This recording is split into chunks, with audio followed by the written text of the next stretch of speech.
So here we go. Is the relationship over if the marriage proposal is declined? As Mike would say, same old show, just a new year. It ain't.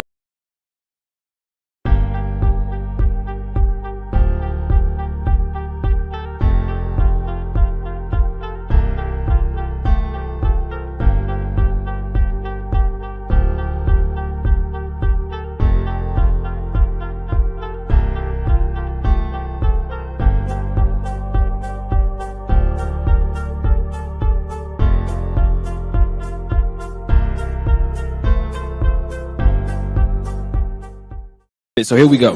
Is the relationship over if the marriage proposal is declined? First off, She said no to the ring. listen. So I'm saying bye-bye.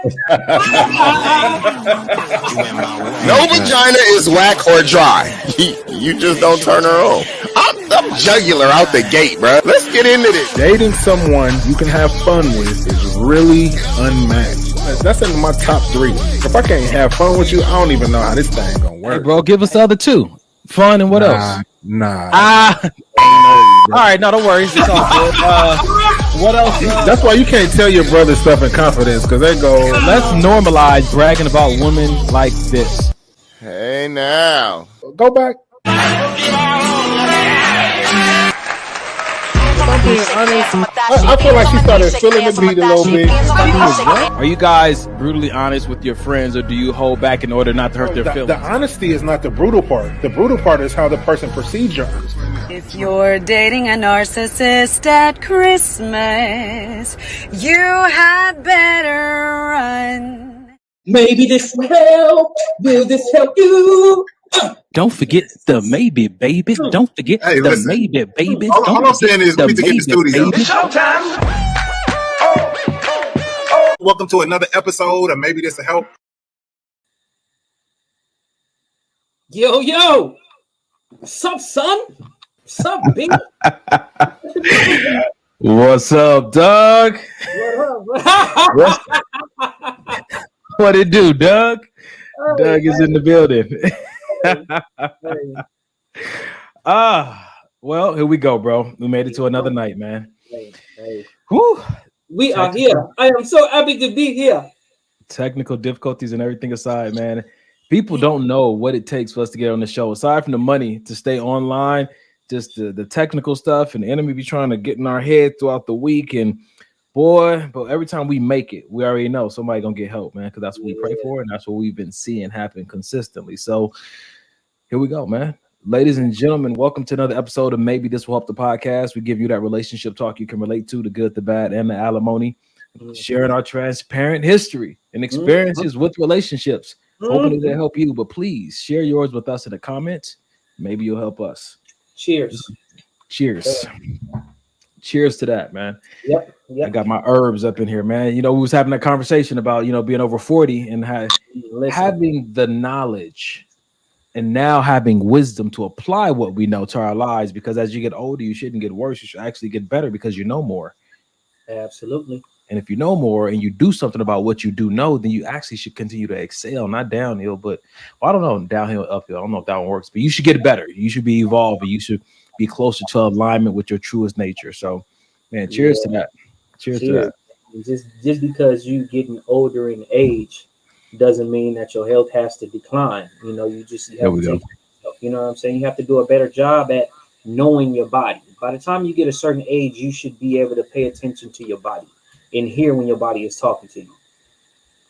So your body, and you just ignoring like, oh well, whatever. Then start to go down the drain. Keep that same energy. Oh well. That's crazy, man. We talk about communication so much and active listening in relationships. This herb shop, every time I go there, they remind me of how important it is to work on your relationship you have with your body. Like that should be a partnership that you are always looking to advance, because your body's always talking to you. If it's gas, if it's indigestion, if it's aches and pains, if you're sweating, you know what I'm saying? You got the chills, your body is communicating something to you, and to just push it off. Imagine if a child or your partner was coming to you like, oh man, I'm feeling this type of way. You would in your good sense, because you love that person, try to attend to their needs and find out what's going on. How can we fix it? But a lot of times I see that, you know, I've seen myself do it. I've seen other people do it. We'll just, oh man, just give me a jacket. I'll cover up. It's all good. I'm fine. And like, but what is your body trying to tell you, bro? It's the wisdom of it, man. Absolutely. Yeah, all right, man. You say it right here. Sleep, water, and mind your own business. Yep. Yeah, drink water and mind my business. Yes, sir. Yes, sir, brother. Yes, sir, brother. Drink water and mind my business. That want to save you. Let's go ahead and check in, bro, man. How was your week, man? Oh man, let's see. How was my week?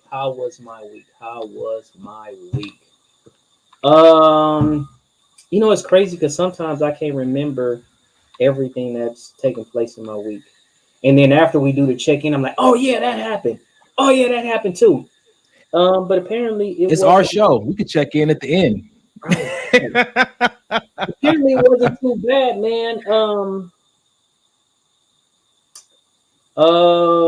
Shoot. I mean, it obviously wasn't that damn bad if I can't remember what's going on. You know what I mean? I know I haven't really been feeling good the past couple of days, and it just kind of hit me. You know, it kind of hit me where I sneezed a couple times, and then, you know, full body chills. Not even a full body chills, bro. It didn't even hit me that hard. And I know it's just really because of the weather change like that. But I sneezed a couple times, and then I just felt like, you know, mucus and stuff like that. And I immediately right there, I went to my go-to, which is I already been on my herbs anyway, but I went to my go-to, my echinacea, my mullein, you know what I'm saying? Yeah. Just, you know, my herbs that I normally take anyway. So, you know, like my lemon cleanse tea, you know what I mean? I drank a hot toddy the other day. I woke up feeling a hell of a lot better. You know what I mean? So I'm just really, man, just trying to stay on it, practice what I preach. You know what I mean? I've been hitting this gym, you know what I mean? And I'll really make it a habit of when I go to the gym, I'll work out on whatever I'm working out on. And then I'll get on the treadmill and I run for my cardio. And then after I run for my cardio, I always make a point to go in the sauna so I can sweat out them toxins. So, man, that's next level, bro. I got to get on that level. Man, I'm just trying to do what I can, bro. Listen to my body and do what I got to do. I get it, man. That was convicting because I know I need to get on that treadmill. Yeah. Man, but you know what, bro? Let me tell you something, man. Me and you've had this conversation for years about me losing weight. I was at 292, came down 280, said I felt fine. I was at 260, said I never want to get below this. Is where I feel good at. And dropped down 242. I got on the scale yesterday. Where you at, bro? 238. Yes. I ain't seen the 30s since I was in my 20s. Since before we moved to Texas. You don't listen to me, bro. I tell you all the time. I tell you all, and you got there. You got there, bro. You got there already. You know what I'm saying? Now, like I said, ain't no way your height and your weight, somebody can be able to call you small. You know what I'm saying? No fact. And I'm not even, you know what? I ain't even worried about it no more. That used to be such a big issue. And I think for everybody listening, that's why he's talking to me about it, man. I struggled with vanity, and I struggled with people's perception of my physical appearance. And this brother was always reminding me, like, bro, you tripping. I was delusional, man. But it's something that happens to brothers that get in the gym and they get around with the guys and they start hearing this ego talk, and you develop these very deep insecurities about your physical appearance. Sometimes it's hard to break. Yeah. But I mean, I told you, even when we was in Texas, man, you know, I was looking at pictures the other day. I was looking at that picture from Playdate the other day. You know, and I was like, damn, both of us, you know what I'm saying? Both of us. I was just like, man, it's crazy. Then I started thinking about, like, after we had that conversation, I started thinking about how we used to be in the gym. You know what I mean? Even more. And I'm just like, man, this is crazy. But we had those years. You know what I'm saying? And it's not to say that we can't get them back, but once again, we're older and we exercise wisdom. It's a different level now. Yeah, you know man. what I mean? It's a different level now. And on top of that, we really got that grown man strength. You know and what I mean? You know what? With all that extra wisdom we have, I'm telling you, man, it's going to look better, feel better, and perform better. Last longer. Come on, man. You know what I'm saying? Last longer. Let your body last, you know what I'm saying? And be able to go the long haul instead of being like some of these bodybuilders who pack their body with a whole bunch of stuff and just worried about getting big and worried about just stretching their muscles all the time. And then all of a sudden now they just stuck. They can't do anything no more. because they crazy. pressed, and now it's like, oh man, I can't do nothing no more. Bro, yeah. We live and we learn, man, and then we better do something about it. Man, this week for me was good, man. It was a good week. I work from home almost every day except for Friday. It was a good week, man. I have to say that. I had therapy on Thursday. I was able to check in with my therapist. Still a lot of stuff, we haven't really talked about in the show, but there was something that, my family's dealing with. And so I got a chance to talk to my therapist about that. Gave me some great advice. He said, one thing he said was he said, happy to be sad. Yes. He said, happy to be sad. He said, there's something about when you're sad about something, identifying why you're sad. And usually you're sad because you had invested in something and had an experience or something, had memory with something, and you had a beautiful thing that's no longer with you. And so you have to appreciate the fact that you actually had the experience that triggered you to even be sad. Yes. Not to negate all the sadness you're feeling, but to balance it off. Yes. You know what I'm saying to you, that this was a real experience, and know that moving forward in life, you're going to continue to experience this unique kind of sadness because you're going to have monumental and beautiful moments that you're going to have to let go of. And it's going to happen continually in life. So learning how to live in the balance of I'm sad, but I'm happy that I had the opportunity to be sad about this. Absolutely. It's better to have loved and lost than to never have loved at all kind of idea, right? Right. And then he told me a few other things, but man, it was a good Thursday. And I went on a date this weekend. Yeah, I know. I saw that. He was about to get too excited. I was about to get excited. It's just hey. I saw the video, bro. Yeah, man. So it was fun. It was a funny story though, man. This is the only thing I'm gonna check in on, and we're gonna move on to the show. So my brother-in-law bought tickets for the whole family to go see Wakanda Forever, right, on Saturday morning. And everybody could go but my mother because she had to work, right? And so we get to the theater, my two nieces, my two nephews, and then my grandniece and nephew, my sister, my brother are there. The kids, my grandniece and my grandnephew, right? Like 1 and 3, 1 and 2. And they just ain't about that 2 hour and 40-minute movie life. Yeah. I tell you, me and them were in the lobby before, probably right after the trailers previews ended and the movie first started. I'm out in the lobby with them at the arcade and on the games because they wasn't going for it. I saw about 10 minutes of the movie. But you know what? It was my Sabbath, and I was so grateful to have been able to spend quality time with my grandnieces and nephews, especially my grandnephew, because I hadn't seen him in a while. And it was really just me and them. Quality time, man. And see the movie again another day. I decided I'm gonna go tonight. After all that, we went 11 o'clock in the morning. I said I'm gonna go tonight. Called my mom. She wanted to do it. We had a beautiful, beautiful evening, man. And I was able to laugh, shed some tears, went and had dinner afterwards, bro. It was, if you haven't seen it, it's like a 30-second video I put up on my page, man. Just a beautiful experience. And the whole point I'm saying of this is like my mom always tells me, make time to make memories. Yeah. You know what I'm saying? Sometimes we get caught up in what we have to do and the people we have to do things with. And I'm learning in this season as my close friends continue to pull me to the side and be like, yo, I ain't seen you. We ain't done nothing. What's up? Yeah, I got work I'm dealing with. Yeah, I'm trying to process a new thing in life, but I still get to make time. Yes. To make memories with the people that I care about. And so I just started working on it this past week and a half to be more intentional about that. And it's been feeling great. So, yeah, man, that's my check-in, bro. What we got in the audience, man? They talking mess yet? Hey, in a couple months, be ready to make some memories, bro. Cause bro, I'm ready right now. Let's go early. Let's go, son. We're gonna do a separate cash app for Errol's birthday coming up in February, man. We're gonna do a whole different commercial. And actually, you know what? I wonder if I could. No, I'm just saying, bro, because you wasn't on the show yesterday. You wasn't on the show last week, man, because I had the DJing going. I had yeah, so I'm gonna have to connect the music so that we can hold on, let me see if I can. Sheesh. Wow. Nope. DJ is not your strong suit. Nope. Not at all. And now I can't even hear you. Can't hear you. All right, am I good now? Yeah, we good now. Bro, I just tried to do a whole situation. That didn't work out. No. So not this week, ladies and gentlemen. Anyway, welcome to another episode of Maybe This Was the Podcast. We're about to get started. First, we say the first hour of the show, we discuss posts from online. The second hour, we do videos, but we might mix it up tonight. We might do videos in the beginning. We're going to kind of just go with the flow and whatever fits us, man. The rest of the brothers won't be able to join us tonight. Keep them in your prayers. Nothing's going on. They're just, they're happy.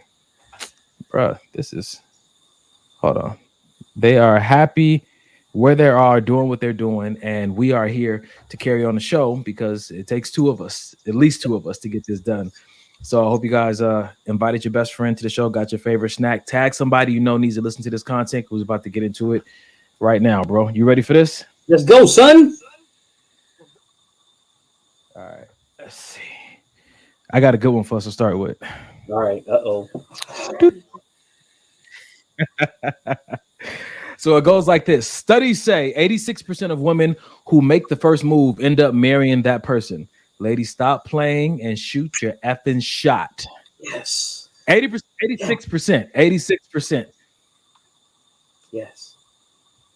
What you thinking, bro? Hey. She dribbles. She shoots. She scored. Hey, it's either gonna be that. It's either gonna be that, or it's gonna be a air ball. Okay, see, you're not helping the situation. So I think historically speaking, in the most cases, we're talking about the fact that women don't shoot the first shot, right, or shoot a shot at all. They're the hoop, I guess. That makes sense sexually. That's not what we're talking about. But what we're talking about is women seeing something they're interested in. Dropping the balls in. Yep. You tried, ladies and gentlemen. We made it 23 minutes. Yep. Yep. Are you? I'm gonna ask this question. I already know the answer though, but are you opposed to a woman making the first shot if she's interested in you? Just shooting her shot if she's interested in you? No, I'm not opposed. You know what? There's a lot of stuff that I just don't agree with all this. These rules and regulations that we have to have, so to speak. You're not a man if this, and you're not a woman if this, and blah blah blah, and people just like, dude, who the hell gave you the guidelines as to a man has to do this, a woman has to do this and has to do that? There's certain things that certain things that I do, that are traditional. You know what I'm saying? It's just because I particularly agree with those things. It's not to say that I have to do them because they're quote unquote traditional, but I do them because I agree with them. You know what I'm saying? But as far as all the other stuff, a man has to do this and a woman, this, no, I don't. All that stuff is just somebody one day made it up and it sound good, and everybody started running with it ever since. And so let's make up something new today. Yes. That's all I'm saying. I mean, that's how everything came into being. Somebody had a word, gave it a definition. Somebody had an idea, made it into a tradition. It could start at any point we wanted to. Absolutely. I'm good, though. I'm good. I like and I promote, even with my female friends, to shoot your shot. Because the thing about it is that if we put all these extra parameters or restrictions around who should shoot the shot, by the time you figure it out, the opportunity's gone. Right. You know what I'm saying to you? So when you think about what really matters in life, when you talk to older people, this is where I got like further confirmation of this idea. Older people who've been around this earth 60, 70 years, they go after what you want. No matter whose gender role is supposed to be, go after what you want. Definitely. And the more I sit down, I love talking to older people. The more I sit down with them, one, I realize what really matters the most in life, and two, how to maximize this life. If you step away from oftentimes, if you step away from the protocols that really don't fit you, your unique personality, you actually end up living an abundant life. You end up living a life you always dreamed you could have. But when you're trying to fit into the structure, the construct of the culture that you're associated with, and still live out your full personality and self-express, there's going to usually be some conflict there. And that's why people get upset with life and end up, turning to alcohol and drugs and everything else, because they can't seem to make sense of it all, because they're not allowing themselves to be themselves in the spirit that God made them in. Mm-hmm. I'm not saying, everything you want to do, you should do. Absolutely. The spirit that God made you in. Yeah. Sometimes things don't work because people are interrupting the flow by saying, oh, the man has to do this, the woman has to do this, the woman can't make the first shot. Like I've had conversation with like some of my female friends, and they just like, oh hell no, I would never make the first move. And I'm just like, why won't you shoot your shot? If you see somebody that you're interested in, why won't you say something? Oh well, I'll just flirt and blah blah. Well, what if he don't recognize that you're flirting? Well, what is saying something? When they say, oh, I'll just say something, what's the difference between saying something and actually shooting your shot, bro? Saying something could be shooting your shot. Shooting your shot don't necessarily mean with words, though. Shooting your shot is not always with words. Shooting your shot. You got my attention. Let me hear it. Shooting your shot can be with words. It can be with actions. It can be with gestures. It can be with stare. You know what I'm saying? It could be with anything, letting somebody know that, hey, I'm interested in you. So somebody staring at you could be considered them shooting their shot. Depends on how they looking. Absolutely. I've been shooting my shot all year long, if that's the case. From across the gym like this. Hey, you were shooting. It was air balls, bro. Damn. You know what I'm saying? They wasn't even paying attention that they was in the game. No, I hear what you're saying. though. I think that what we need to be conscious of is, like, when it says shooting your shot, for me, what it equates to is that you're trying to create an opportunity for a connection. You either eye contact or a conversation or some kind of significance that, hey, I see you and you see me seeing you. Right. And so now I just need the first block to work with, and then I can move on top of that. But something has to indicate that this is an environment you want to welcome me into. Absolutely. See, this is the thing. That it's not every case, but I'm gonna give women a little insight, right? So check this out. So there is a lot of stipulations or requirements that women, when you hear them talking, they have of men.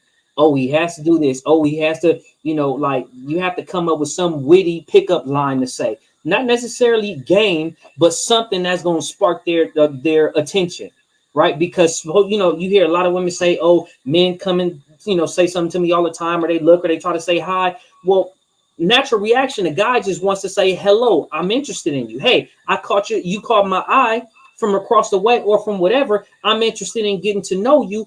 Can we exchange numbers? A lot of times that don't work. Even you being straightforward, you being simple and saying, hey, look, this is the deal. I saw you from over there. I'm approaching you. You caught my attention. I want to see if we can get to know each other, right? Even though some women say, oh, yeah, that's all I need. No, that's not all they need, because once a guy do that, they don't have enough. They're not making me laugh off top. They're not doing this. They're not doing that. So if a guy is saying, okay, look, I'm going to have to think of the perfect thing to say to this woman, go and approach her, take some time, build the nerve to go over there and approach her, even with confidence. She shoot him down, make him look like shit. Now he has to turn around, has that tingly feeling going through his body because he just got rejected. And now he want to hurry up and hit the corner so he's not in her line side anymore. You know what I mean? And it's not always that situation. But I'm just saying, sometimes it's not as easy, you know what I'm saying, for a man, even in his confidence. It's not always that easy. Can't hear you, bro. I was about to say, I don't think it's easy for either one. This girl on the Instagram posted, she said, listen, fellas, shoot your shot. One, either you're going to get her and you're going to go home and y'all going to be happy. Or two, you gain motivation for the next 3 months to work out. Because that's... Damn it. Because you know how men eternalize. So listen. So if that's the case, you know what I'm saying? If a woman shoot her shot, I'm going to say, no, baby, take 3 months to go work out, then come back. No? It's not the same. Hey, it's not the same. Try again in 3 months. That sounds like the credit bureau. I need listen. All right. So here we got this. Lisa. Also, Lisa, thank you so much for sending us some of these videos and posts we're using tonight. We appreciate you contributing to the show. Lisa said, we know how much men get rejected. Some of us don't want to be rejected. It's not like getting a job. It's emotional.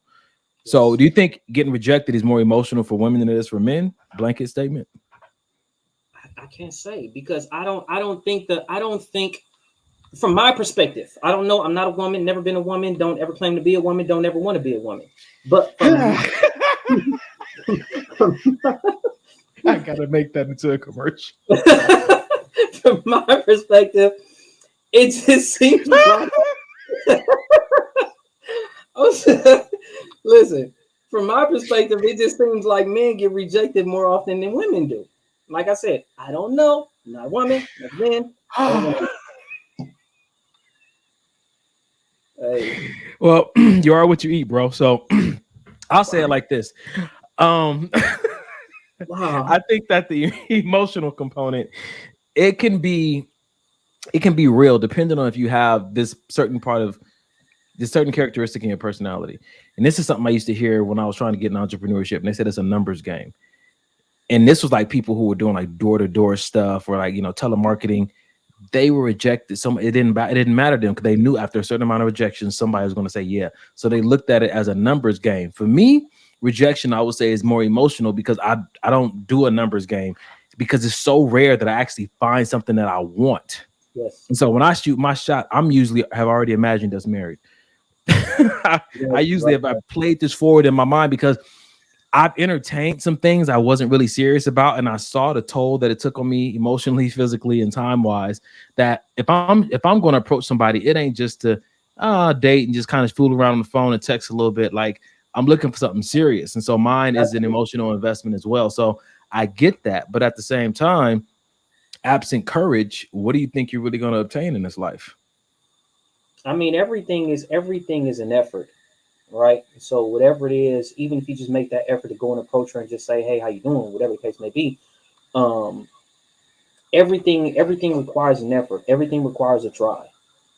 Whether it be the woman try and she says something, whether it be the man try, even with the woman, it doesn't always take for you to come over and approach the guy and say, hey, man, blah, blah, blah, this and this. Sometimes hey, the videos I sent you of that girl who was approaching the guy at the grocery store, approaching him at her apartment complex. Yeah. Remember the girl? I love her. So funny. Oh my gosh, she is hilarious. We gotta post one of her videos, homie. She is hilarious. She said she saw the brother at the gym. Say, hey, I saw you working out in your shoulders like you could carry a family. Yeah, I saw that. Listen. Oh man. Okay. How about this, bro? How about this right here? I'm not sure who it is because it only says Facebook user, but it says say something is you cute. Shooting your shot is I want you to be my man. Is that a clear distinction between saying something and actually shooting your shot? I don't know, because shooting your shot could just be, you know what I'm saying? Hey, I want to get to know you. You know what I'm saying? Forward, like even me shooting my shot, just like you saying like shooting your shot or whatever, you already envision, you know what I'm saying, us being married, you know what I'm saying? You and the woman being married, me and the woman being married. It doesn't mean that I have to say, as soon as I shoot my shot, hey, you're going to be my girlfriend. Hey, you're going to be my wife. You know what I'm saying? Shooting my shot could simply be, hey, let's get to know each other. Even though I envision it, let's get to know each other to see if that's a possibility. So is it fair to say that shooting your shot is more than just giving a compliment? Yes. Okay. Yes. All right. More than a compliment. But that could be somebody's approach. Giving somebody a compliment could be them shooting their shot. It's all with the intentions of what you have, because I don't know, bro. No, because sometimes I'm gonna tell you like this. Sometimes you shooting your shot, giving somebody a compliment is trying to feel, you know what I'm saying, trying to check her temperature. You know what I'm saying, trying to see where she's at to see if I even got a shot to say anything else. That's sometimes covert as hell. It could be because sometimes shooting your shot is just saying, okay, let me see if I get any rhythm from her, right? Let me see what her temperament is when I compliment her. Because sometimes shooting your shot is like, okay, not just saying, hey, I'd like to, you know, exchange numbers. I'd like to get to know you, whatever. Sometimes shooting your shot is giving her a compliment, is acknowledging her in whatever particular area that is. You acknowledging something about her, and you're waiting to see if she's receptive to you or not. You're waiting to see if that door is going to be open to say, yeah, I'm with it. You know what I'm saying? Like a lot of times, if you compliment somebody, right? Just say if you want to shoot your shot, if you compliment somebody and she's receptive or she smiles at you. Yeah. You know what I'm saying? That's like, oh, okay, cool. She's open. You know what I'm saying? Now I can say something else. Now look at it the other way. You try to compliment her and she just give you the shit face. You know what I'm saying? That's gonna completely whatever it is that you thought in your mind that you were gonna say to her. You know what I mean? It's like it's almost like she kind of shut that shit down off top. Okay. I think this is something we're gonna definitely have to continue in conversation because I think it's relative. Some people think they shooting a shot, and another person don't see it as a shot being shot. Absolutely, and that's why I said it. That's why I said it's all on the person, whoever's saying something, because somebody's approach could be complimenting. Somebody's approach could be a witty joke. You know what I'm saying, or a witty personality. Somebody's shot could be just straightforward. Just say, hey, you know what? I'm interested in you. Can we? So think about this though, because there's a lot of people out there who get a lot of compliments, and so I just thought about particularly these people. If you get a lot of compliments, after a while, you're not going to see a compliment as a shot being taken because you get them all the time. Could be, but that doesn't mean that people giving you compliments are not shooting that shot. Some of them are shooting that shot. Some of them are just simply complimenting you. Okay, let's just make it simple. Like you always say, keep it simple, stupid. Somebody give you a compliment, simply ask them, are you shooting your shot with me right now? If that's what you want to do, sure. Why not? If you want to know, ask them, is this your shot? Are you shooting this? Was that it? Did you shoot at me? Was this a drive-by? What's happening right now? Damn it. I just need to know. I don't know what to do with my hands. Damn it. I just need to be clear. What's happening right now? I compliment people often that I'm not trying to shoot a shot. I just think people need, hear compliments. Oh boy. All right, bro. You ready for another one? Let's go. All right. Here we go, my friend. If we talk, you ain't single. We're in the pending relationship stage. You in the cart. If we talk, you ain't single. We're in a pending relationship. You in the cart. Wow. False. Absolutely false. False. Absolutely false. False. I say it this way because, and this is just practical. She used it, or whoever made that post used the example of being in a shopping cart. I put plenty of things in my shopping cart and then went to check out, and the website told me that item is no longer available. You took too long to check out. Yep. So no, we're not in a relationship because I'm in the cart. We're not in a pending relationship. Either we in or we out.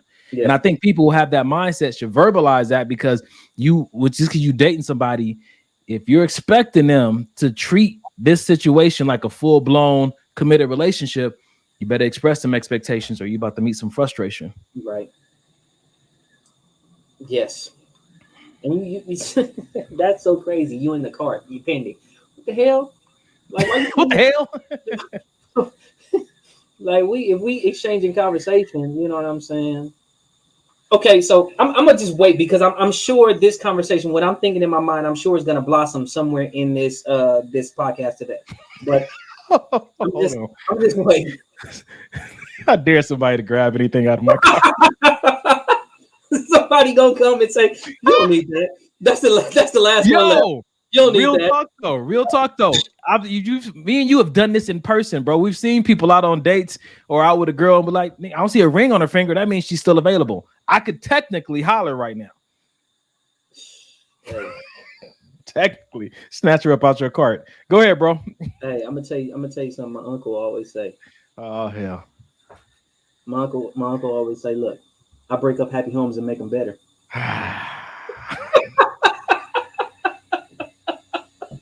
Heard it coming a mile away. Yep. And that's not necessarily a bad thing, right? Okay, hey, listen, don't be breaking up people's homes. Hey. Can't do nothing y'all don't allow me to. Nope, I'm not gonna justify it. Go ahead, bro. What was you gonna say, man? You gonna impart some more wisdom on the audience? No, I was just like just relationship talk and dating and stuff like that. You know what I'm saying? It's just something that came to my mind. Like it was kind of like a mixture of women shooting their shot and then, dating in the cart and stuff like that. And it just made me think about like the dating world, and people talk about dating and stuff like that. And the guy paying for this and the guy does this and does that. But the thing is, I've even had a conversation with somebody about this. It's like when you're dating somebody, you collecting data. It's not about spending money. Not to say that I don't have the money to spend, because I do. But I think people need to understand the difference between dating, collecting data, collecting information, and going out and enjoying an activity. Because a lot of times going out and enjoying the activity, oh, you have to take me here. You have to take me here to go eat. You have to take me to do something fun. You have to take me to a movie. You know what I'm saying? You have to do this. You have to do that. Stuff like that is not about collecting data at that point. At that point, you want to enjoy activity. So say to me, hey, let's go enjoy an activity. You know what I'm saying? But don't tell me, hey, let's date, or we're dating and you just want me to spend my money on you. Because that's not dating. That's not collecting any information about me, nor me collecting information about you. So yeah, technically, go ahead. I was gonna say, technically, what you're saying is that we can be dating and not go on any dates. Yeah. Well, wait. Let me say that. You can date and not go on any activities. Because a date, you can go on a date, go somewhere, and going on a date technically could be going somewhere and walk and talk. Go somewhere and just experience life, experience whatever it is that you're doing at that particular point, right? But a lot of times people say, you know what I'm saying, like people just want to get a free meal. People want to get a free activity. Tell me that. Let's just go do something fun, if that's what it is. But don't say, hey, we're going to date. But your whole agenda is just to go enjoy the activity, but not to get to know me. I don't know, man. So for me, I'm a little different because I feel like every opportunity is an opportunity to collect data. I understand that. I can collect data from everything. Now, it's different when you're intentionally setting up to collect certain data that you have. Like you say, we're going for a walk. There are going to be certain questions and conversations that are more likely to come up. But like you said, I agree. Some people are just trying to get a free meal out of it, and they're not looking to collect any data. So when I say this, hey, go and enjoy the activity, I'm saying if we're going to enjoy that activity, let's enjoy the activity. Cool. I can learn something from you enjoying that activity. Not saying that I can't, but don't try to make it seem like, oh, you know, we're going to date and we're dating when all you want to do is just get to the activity. You don't care about getting to know me. You're probably not even paying attention to me. You're probably just enjoying the meal or just want to post your pictures and want to post your activity on social media. You know what I'm saying? Just to show that you're doing this and you're being treated like this. But your whole intention is not to get to know me. Your whole intention is not to see who I am. Because I'm going to tell you like this. A lot of people have met me, but not a lot of people have experienced me. And that's a huge difference. A lot of people have met me, but not a lot of people have experienced me because they choose not to experience me. Gotcha. So it is what it is. I think that's important to say. I think that there's a very important sense of bringing intention to the relationship or to the connection. If you really want to collect data, it's not going to just fall in your lap. Like it's something that you have to be looking for and maybe, you know, put some fillers out there for and be paying attention to, be present. It's interesting how, you know, when you do relationship coaching, you hear people talk about the other person, especially when I do the couples together. It's interesting to see a couple sitting in front of me who they don't even know each other. Absolutely.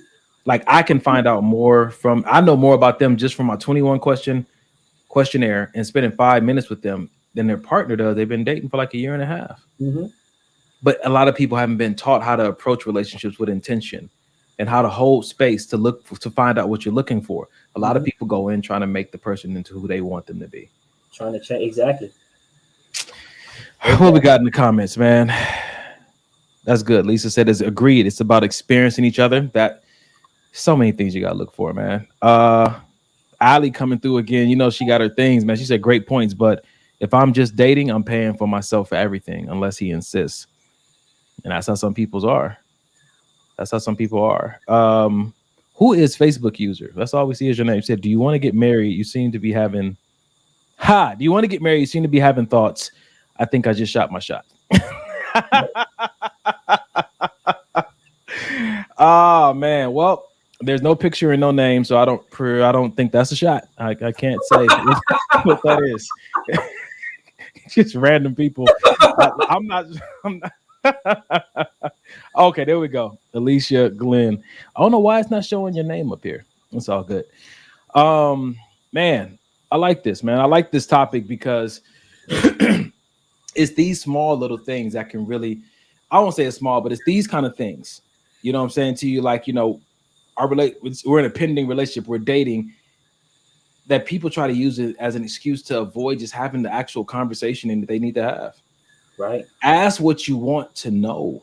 Yes. instead of just saying, "Oh, we're dating." So I've heard it so many times in my life. Oh, it's unspoken. It goes without saying. It doesn't go anywhere without saying.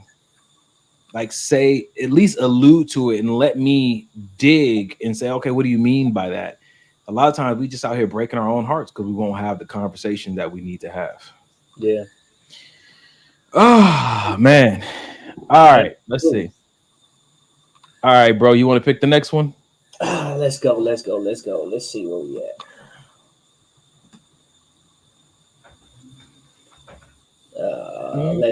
Let's see. I'll tell you what I'll pick to start with. Let me see.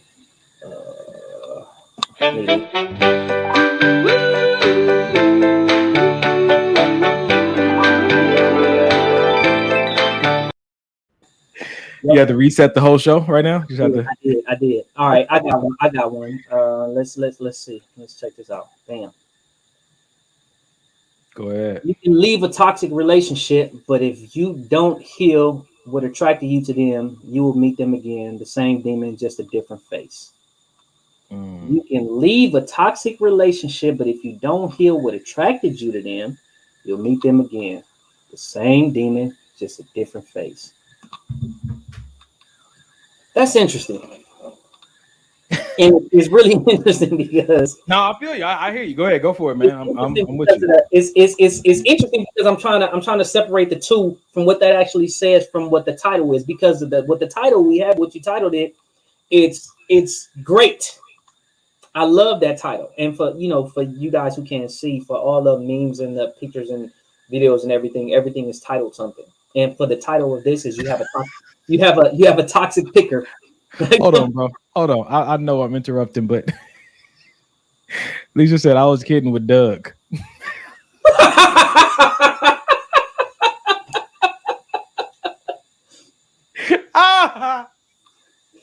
We got to legally change your name to Doug, bro. Oh, no.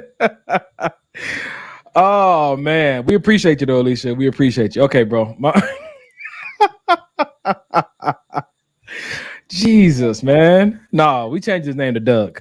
Go ahead, bro. Okay, so you said for the people who can't see, we titled that post, "I have a toxic picker." Go ahead. Yes. So just going based off of what they said, like sometimes you do have to just you have to, number one, you have to check your picker. You know what I mean? I hear like a lot of people saying, "Oh, this person's like this and this person's no good," and blah blah blah, after they get out of a relationship with somebody. After the relationship went bad, they forget all the good stuff. They forget all the stuff that attracted them to them. They forget everything good that person has done, and a lot of times, can't say always, a lot of times they tend to badmouth people, and they say this, "Oh, this person is like this person's like this person's like that." Well, how's your picker? You know what I'm saying? Because at the end of the day, at the beginning of it, you pick that person. You pick that person just like they pick you. You know what I'm saying? Even if that person approached you, you still agree to date them, to commit yourself to them. You agree to all that. You know what I'm saying? So a lot of times people don't take accountability for their own picker. You know what I mean? Same thing. And it's and I say it like this, bro. When I labeled that you have a toxic picker, I think that at some point, it's not everybody, but some people have to be honest with themselves that they like toxic behavior. That's it. And if the more honest you are with yourself, the more happy you're gonna be in life. And then you just pick the kind of toxic that you know you can tolerate and that you can deal with, that you really want. You know what I'm saying? I've seen a couple of women online talk about like they want a dude that has some toxicity to him. More power to you, because you know how you built and you know what's gonna really satisfy you. The worst thing that can happen is that you get to somebody that's bland and boring, and that's really a good guy, but that's not what you're going to appreciate, because it's not really what you're wired to really attract, or not really what you're wired to enjoy. Some people want that toxicity. So check this out, bro. So when I get these thoughts, sometimes I'll get like different random thoughts and I'll write them down either in a notepad or on my phone. But this is something that came to my mind probably maybe like a week ago, a little bit less than a week ago, something like that. And I always title them, and I always, I write them down or whatever. But I titled this "Know Yourself," and it says, "Realize who you are instead of what it sounds good to be. Don't fight the truth about you, only to sound like the perfect person." Yep. a lot of times people don't even, you know what I'm saying, realize who they are. They always want to just they want to say what sounds good to be. Oh, I'm like, no, you're not. No, you're not. That sounds good. It sounds real good what you're saying, but you really not like that. Yeah. You know what I'm saying? Oh, I'm this perfect person. Oh, I don't like this, or I don't like, you know what I'm saying? Like people say, like you'll say, oh, you know, I've seen people like this or like that. Oh, I'm not like that because I'm blah blah blah. Yes, the fuck you are. You know what I'm saying? You really are like that. Just don't. You know what I'm saying? Don't fight the truth about yourself only because you're trying to sound like the perfect person. And I agree with that, because honestly, that part that you're trying to make look pretty and pure might actually be a turnoff for that person. Right. You being yourself, one, you can hold that forever because it's truly who you are. If you're pretending, eventually you're gonna have to show your true colors. But two, you might be surprised who actually loves and likes you. And that flaw that you're so insecure about might actually be a turn on for them, or it might be a place that they can relate. And that can be a bonding opportunity that you guys are both working on. So yeah, man. I like this right here. What Lakeisha said. This is real good. She said, bad mouthing your choices makes you look weird. Like you got all this stuff to say about the person that you dated, your relationship with, but you know that you chose that person. So take some accountability, because that does look kind of weird. Like nobody forced you into that person. You chose them. Absolutely. Fix your picker. Fix your picker. Fix your picker. All right. We got time for one more. Let's go. Wow. Let's go ahead and do this one right here, bro. So many obsessed with finding a partner and ain't even found themselves. Ladies and gentlemen, this has been another episode of Maybe This Will Help the Podcast. Yep. And yep. That's man. What the post said, find God, find yourself, and then come find me. Yes. Listen, hey. I know that probably pissed a whole lot of people off, because once again, they think they found themselves. Once again, they think they're better than they are. Once again, they don't realize them faults. Once again, they don't realize they don't know nothing about themselves. You ask them about themselves, and it's like, okay, tell me something about you, and they don't know anything. You know what I'm saying? But listen, I'm gonna tell you something. It's not always a bad thing, right? It's not always a bad thing, and I'm gonna tell you why it's not always a bad thing. Not knowing who you are. Because once it's brought to your attention, you can discover who you are. You can discover what you like, discover what you don't like, discover, you know what I'm saying, certain things. So it's not always a bad thing. Even if somebody asks you that question and you just say, damn, I don't know. My whole life I've been about pleasing other people. My whole life I've been about making sure everybody else is happy. My whole life has been about doing this and doing that. You know what I'm saying? But the honesty is the beautiful part about that. You know what I'm saying? Instead of just trying to act like you know everything and act like you know who you are. And when you put in that situation to even discover who you are, you got a whole bunch of free time and you don't even know what to do with yourself. And I think the cool part about that is that knowing that you don't know where you are is a form of knowing yourself. Absolutely. No, I like that. I really like the idea of that ability to even be honest. Almost gives off the idea that you're not really as lost as you think you may be. Nope. And there's a sense of security there in being able to say, I don't know. And I'm okay with that. Yep.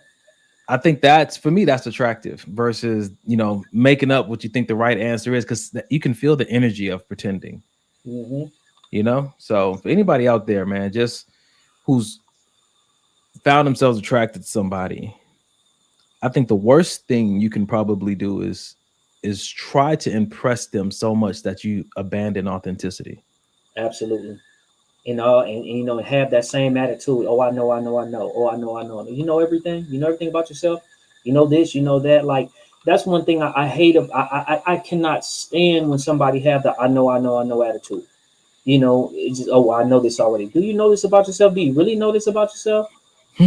How come this or how come that? And it's like, not to even put anybody on blast or point the finger and stuff like that. But if you don't even want to take the time to discover yourself, when you by yourself, what do you do? What do you like to do?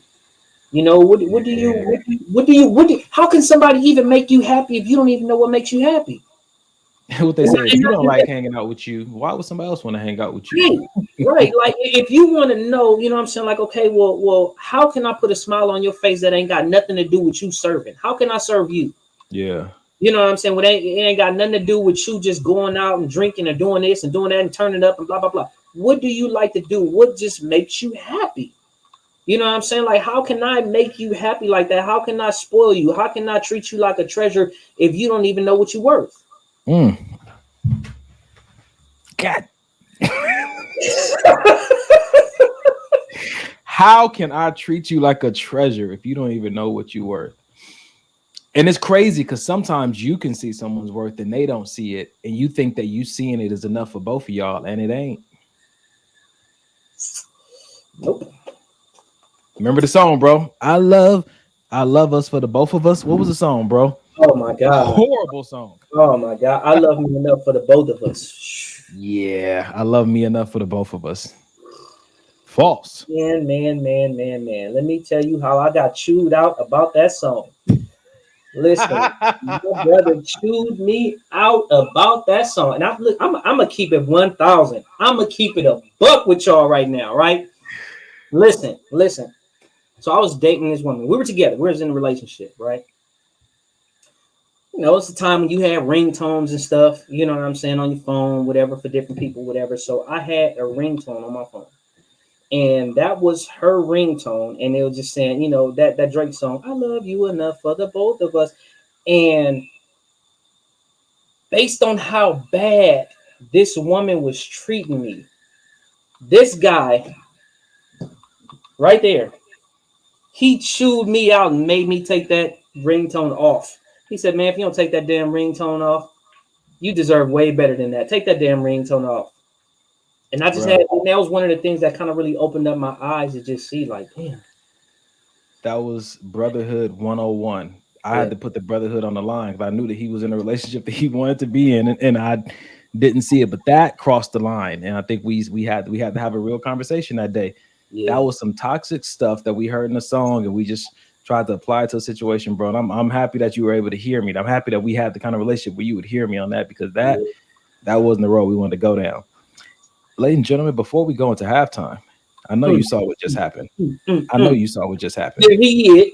I know you saw what just happened. Hey, you know what, man? You know, just because this brother came on the show, I think I want to give him a proper intro, bro. You ready, bro? Go ahead. Huh? Go ahead. Scared. You should be. Cleveland to LA, nigga. Whatever you niggas bring your dream.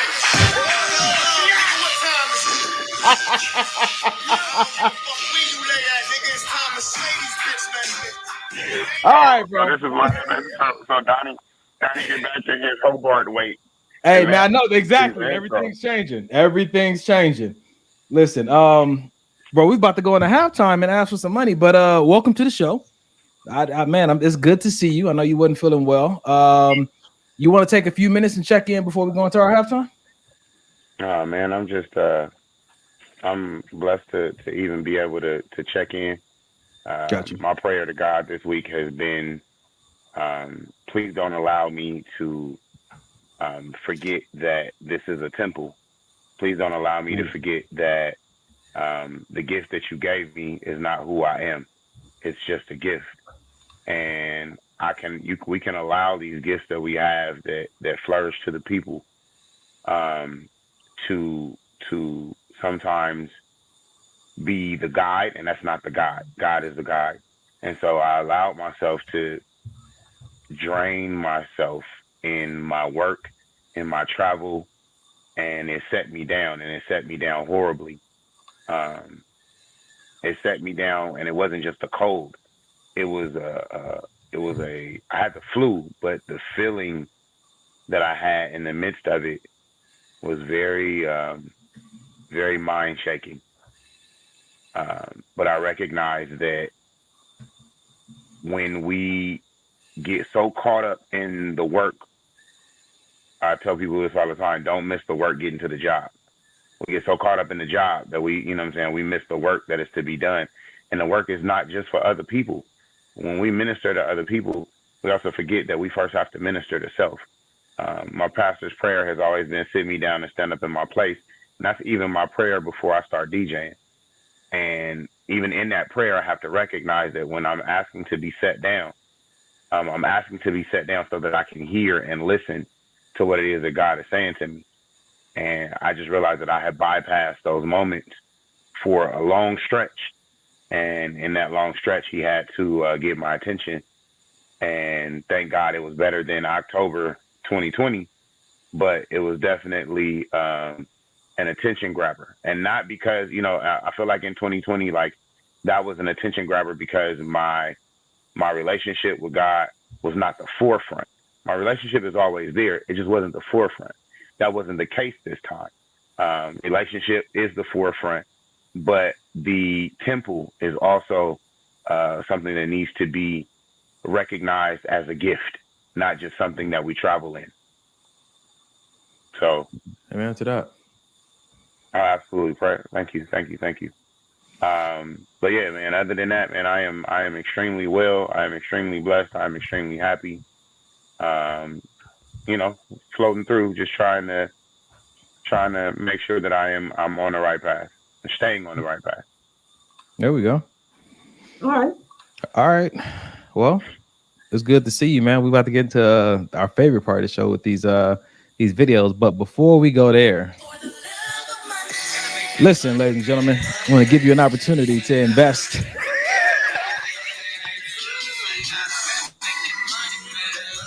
You guys y'all not supporting this? What's the problem? Wait a minute. It was clutch. I can't even lie to you. It was clutch, bro. Jeez. If you heard that at the church instead of that other usher music y'all be playing, listen, how are we gonna stay on the air? How am I supposed to get me a new computer so I quit getting logged off at halftime? I mean, it's a lot of things that I just need to say this right quick. See, listen, if you want to donate to what we're doing here on Maybe This Will Help the podcast, you can go to our Cash App, $ Maybe This Will Help. If you don't have Cash App, go to our Gmail, Maybe This Will Help podcast, just Maybe This Will Help podcast at gmail.com. We can hook you up with Venmo, Venmo, what is it? Zelle, and what's the other one I'm forgetting? Cash App. No, this is Cash App and PayPal. There we go. Yeah, all the rest of them. So we just want to take a moment to let you guys know that we do appreciate the donations that have been coming in. It's giving us an opportunity to make donations other places, but also stay online. And we have something special for you guys coming up, hopefully for the years out. So, man, if you're just an angel donor like I am, you just love to just contribute to places that are pouring into you and adding value to your life. That's how you can do it. All right, I'm good. I'm done. Well, all right, since Mike isn't here, I'll do the second part. Ladies and gentlemen, if you're not following us on our social media platforms, please go to Maybe This Will Help the podcast on Facebook, on Instagram, and on YouTube. Follow so that you can hit the notification button and you can be notified. I know so many people are like, oh man, I forgot it was Sunday at 8 p.m. Like we don't say it every week, but I know people get busy. But you can set it up on your social media, especially on YouTube, where it'll notify you that, we are live right now. Send the link to your friends. You can share this on your Facebook page. You can share this on your YouTube page so that the word can get out there, because we know that people are being impacted by this. And we said this last week, and we want to say it again. If this show has impacted you in any kind of way, please create a video, a 60-second or less video. Send it to Maybe This Will Help podcast, or send it to DM us on Facebook or on Instagram. Just send us a 60-second or less video of you telling us how this show has impacted you and how it has helped you. And we'll air it on the show. We did that a while ago. We haven't done it in a while, but we want to continue to put these testimonials up, because this is what we show up every week for, in hopes that maybe it will help. And we might even have to do our own videos of how your content or your feedback has helped us, because it's a two-way street here. So we appreciate your contribution. Again, thank you, Lisa, for all the videos and posts you sent us to the Gmail this week. And fellas, you want to add anything, or are we ready to get on to the second half of the show? I want to add something. Just checking this out right here. Okay, my bad. Wrong song. Okay, my bad. Wow, it's 12:05 here in Indiana. I want to say that I appreciate you guys' support. I know sometimes you guys are not in our time zone, you know what I mean? But you guys still rock with us. You guys still, tune in and check us out. And you guys are are interactive with us. And so I just want to say I appreciate that. You know, sometimes you guys can be getting some more sleep and just doing other things. You know what I mean? Yep. It's 12:05 in Indiana. My sister's in Indiana, so I already understand. But What are other things at 12 a.m.? hey, sometimes the grocery store closes, but something else opens.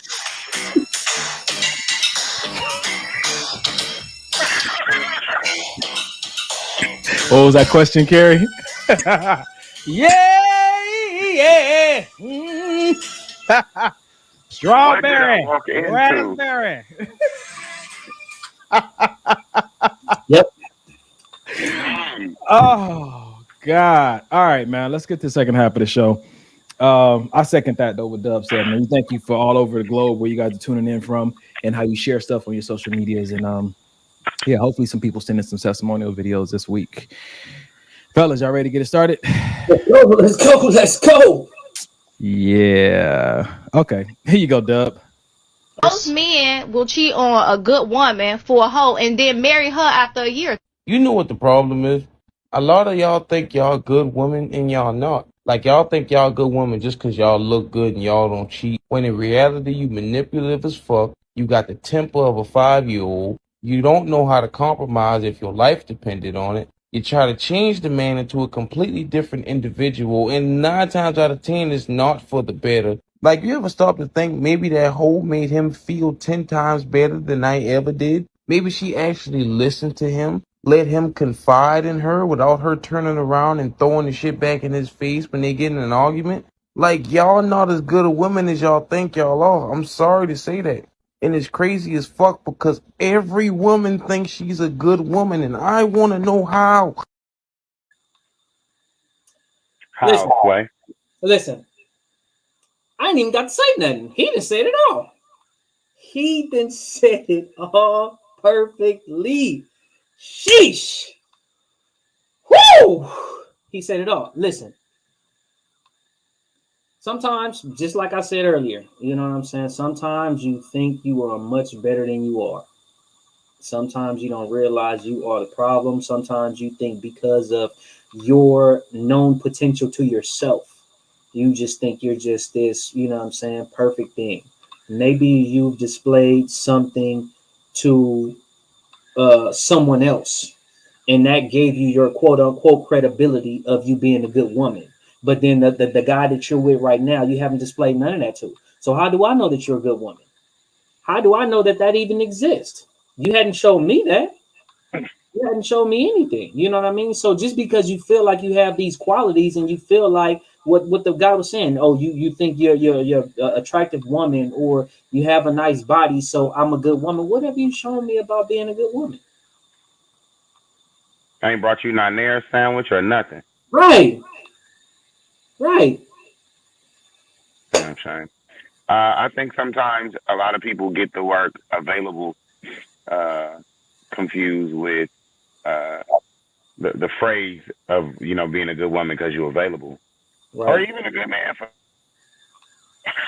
Just because I look good in the mirror doesn't necessarily mean that this outfit is popping. Because the mirror is a visual from myself. And it's not technically what the rest of the world is seeing. And, you know, there have been plenty of times where I think I'm popping and they're like, well, I didn't really see that right there, which can relate in relationships. You know what I'm saying? In dealings with people, it's like, well, I was like this and this person thought this way and this guy tried to get back with me and every ex I had tried to come back. That means absolutely nothing to me, man.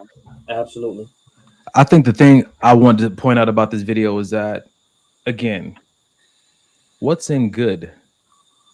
What does it mean to be good? What does it mean to be I was bad? just about to say that. I was just about to say what qualifies you as a good woman or a good man. Because good for one guy could be trash for another guy. You know, popping for you can be stopping for him. Like, so I think that it's just it's another distractive argument. You know what I'm saying to you, and it's hard though because you don't want to say you good, and so just go get. You might need to work on some things. You know, you know what I'm saying. So I don't want to just act like, oh, everybody's just good. There's some self-convicting that people hear within themselves that I feel like you shouldn't ignore. There's certain things that we need to be working on. There's some practical things that make you suitable for a relationship. I don't even want to say suitable for a person, because honestly, what you're doing, you're partnering with a person to steward a relationship. Absolutely. And so you want to really develop yourself to be a good steward of a relationship. And you want to do that with a person you have chemistry, connection, compatibility, and love and deep, genuine trust and communication with. But the premier thing is to be a good steward of a relationship. That's the most important thing, better than how you look, even more than the chemistry you have with another person, because the job description for the couple is to properly steward the relationship. And I think that as we spend time focusing on that, I think that if that's the main thing, and then everything else can come behind that. I think to add to that is be a good steward over that relationship and not compare it to your other relationships. Oh, well, I was good in that relationship and I was a good woman in that relationship, but you're no longer in that relationship. You're in this relationship.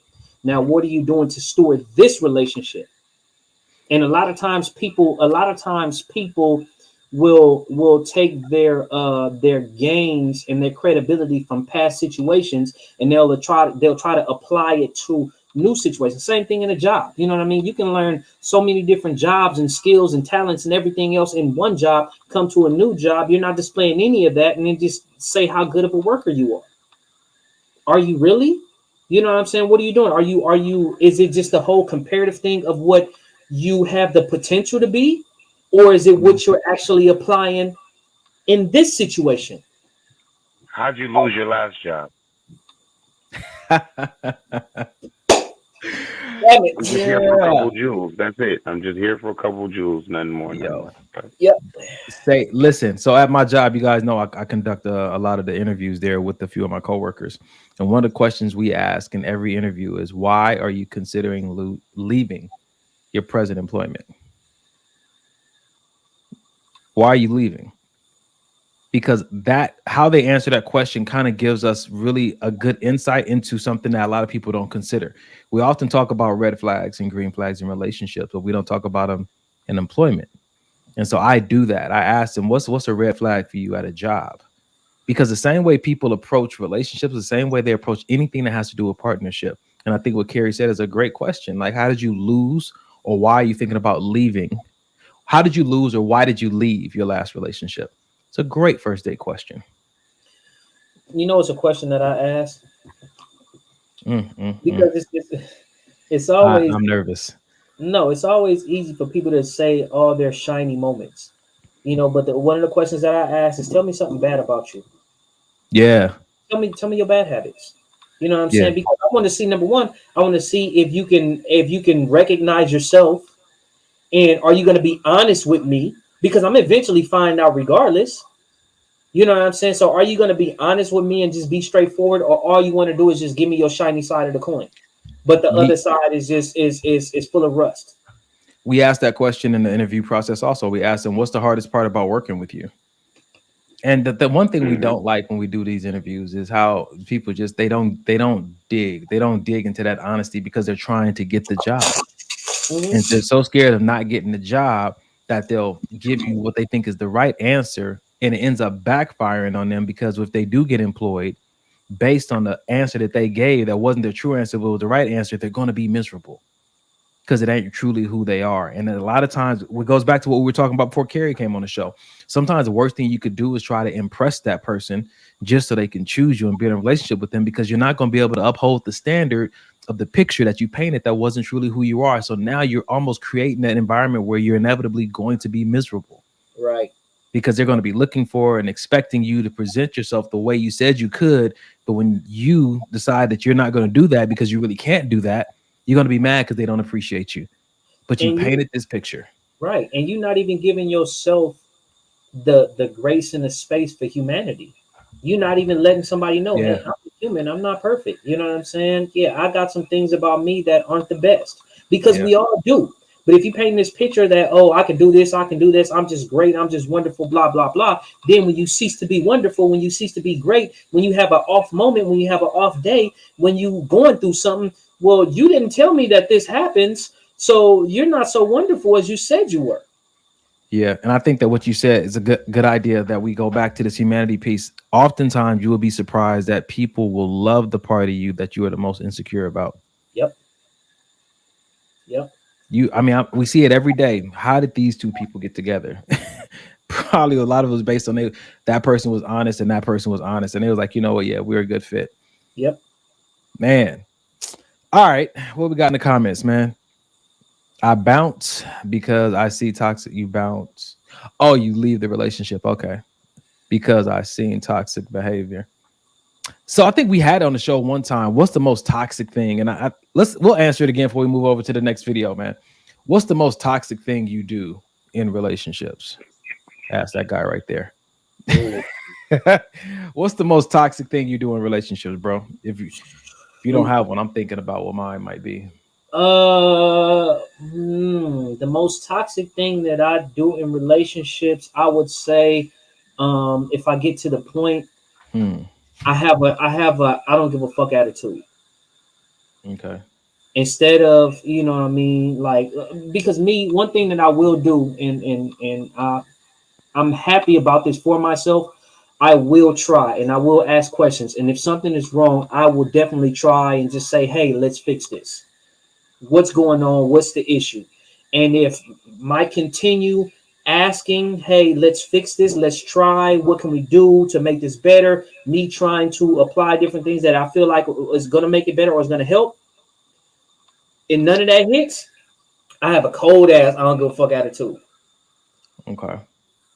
Instead of just, what would be the healthy thing to break up with them?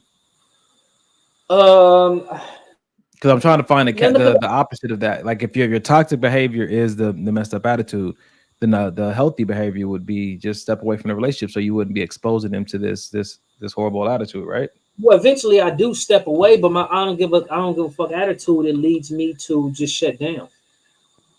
You know, and so I say the opposite of that would still be communicating.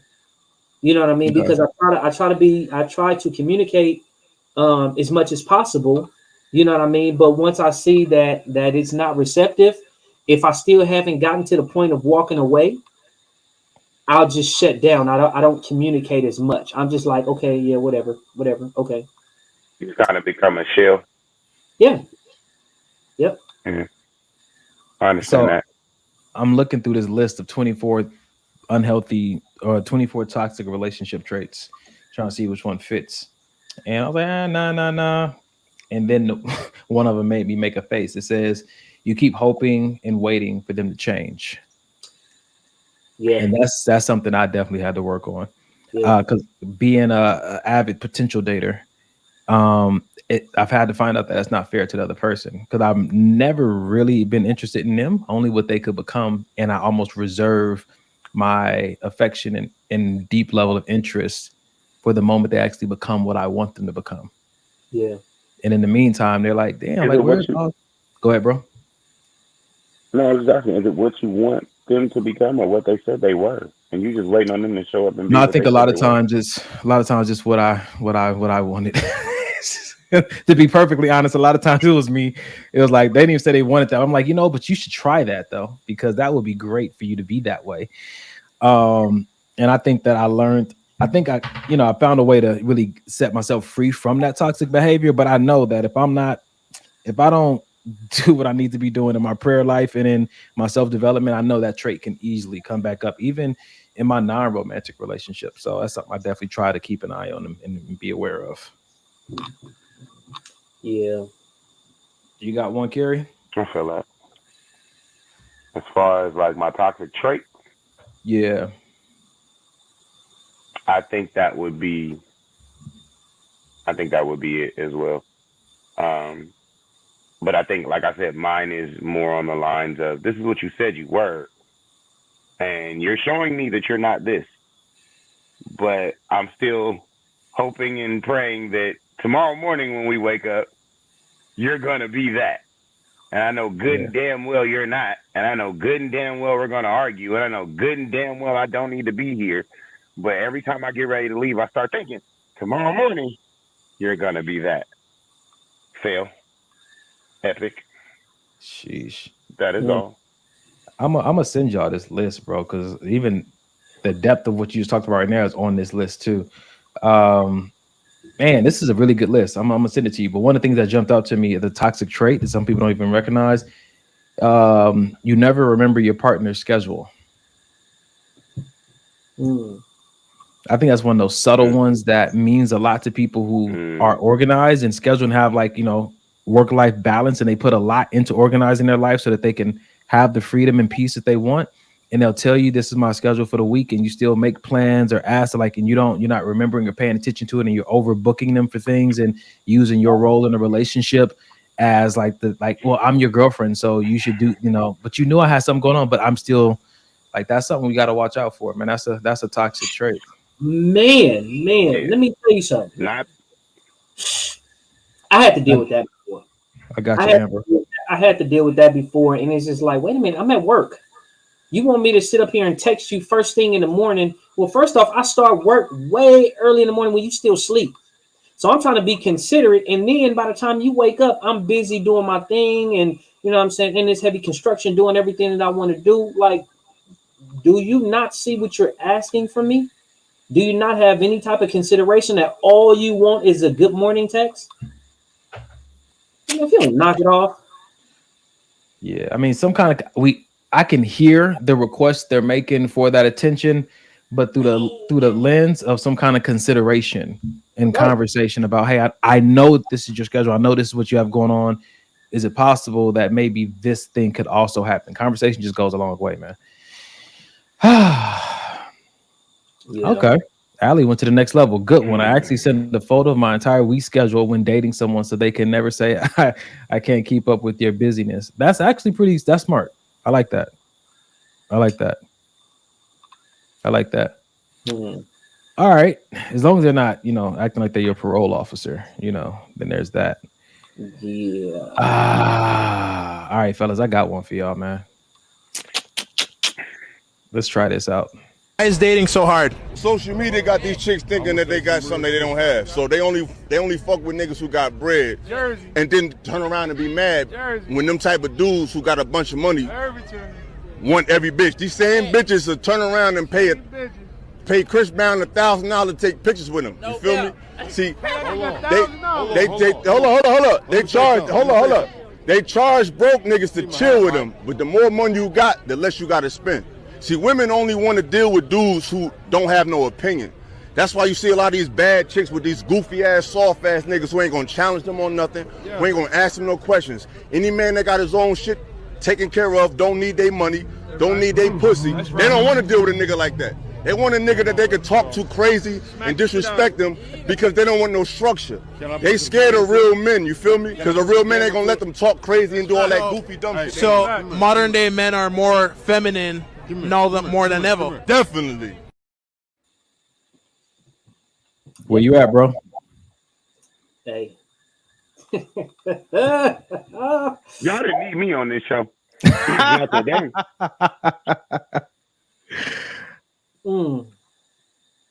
Listening. Hey. You know, can we want to start with my life? All right. What'd you say? The time in a man's life. All right, I'll play it back. Comes the time in every man's life. Dub is stupid. Why is dating so hard? Social media got these chicks thinking that they got something they don't have. So they only fuck with niggas who got bread. Jersey. And then turn around and be mad when them type of dudes who got a bunch of money want every bitch. These same bitches will turn around and pay Chris Brown $1,000 to take pictures with him. You feel me? See, hold up. They charge broke niggas to chill with them. But the more money you got, the less you got to spend. See, women only want to deal with dudes who don't have no opinion. That's why you see a lot of these bad chicks with these goofy ass, soft ass niggas who ain't gonna challenge them on nothing, who ain't gonna ask them no questions. Any man that got his own shit taken care of, don't need their money, don't need their pussy. They don't want to deal with a nigga like that. They want a nigga that they can talk to crazy and disrespect them because they don't want no structure. They scared of real men, you feel me? Because a real man ain't gonna let them talk crazy and do all that goofy dumb shit. So modern day men are more feminine more than ever. Definitely. Yo, when I saw that post online, the big conversation in the comments was about What do you mean women don't want a man that's going to give them structure? And I think there is something to be said about that, even though a lot of the stuff I would say is true in environments that a lot of people don't find themselves in. So don't be quick to give a lot of pushback about what he's talking about if you've never been in those kind of environments with those kind of men and women, because it's a real environment and some people just haven't been privy to it. But that structure piece, I think that for me stuck out, because I know that I've experienced that myself, that if you're a man of structure and organized and about that life and you bring that to a relationship and a woman is resistant to your structure, a lot of times she is looking for that weak, I want to say maybe weak-minded or very passive, not even passive, just passive, whatever you want, dear type man, because she doesn't want the structure and doesn't want to even have a conversation about what needs to be done in this relationship. Carry what, man? I got something to say too, so go ahead, bro. Depending on her upbringing, depending on her relationship with her father, will determine how she looks at the word structure.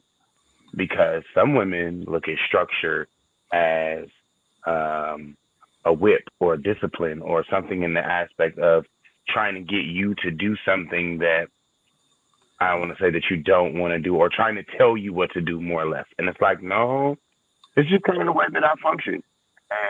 And we got to find the way you function and find the way I function and find a happy medium.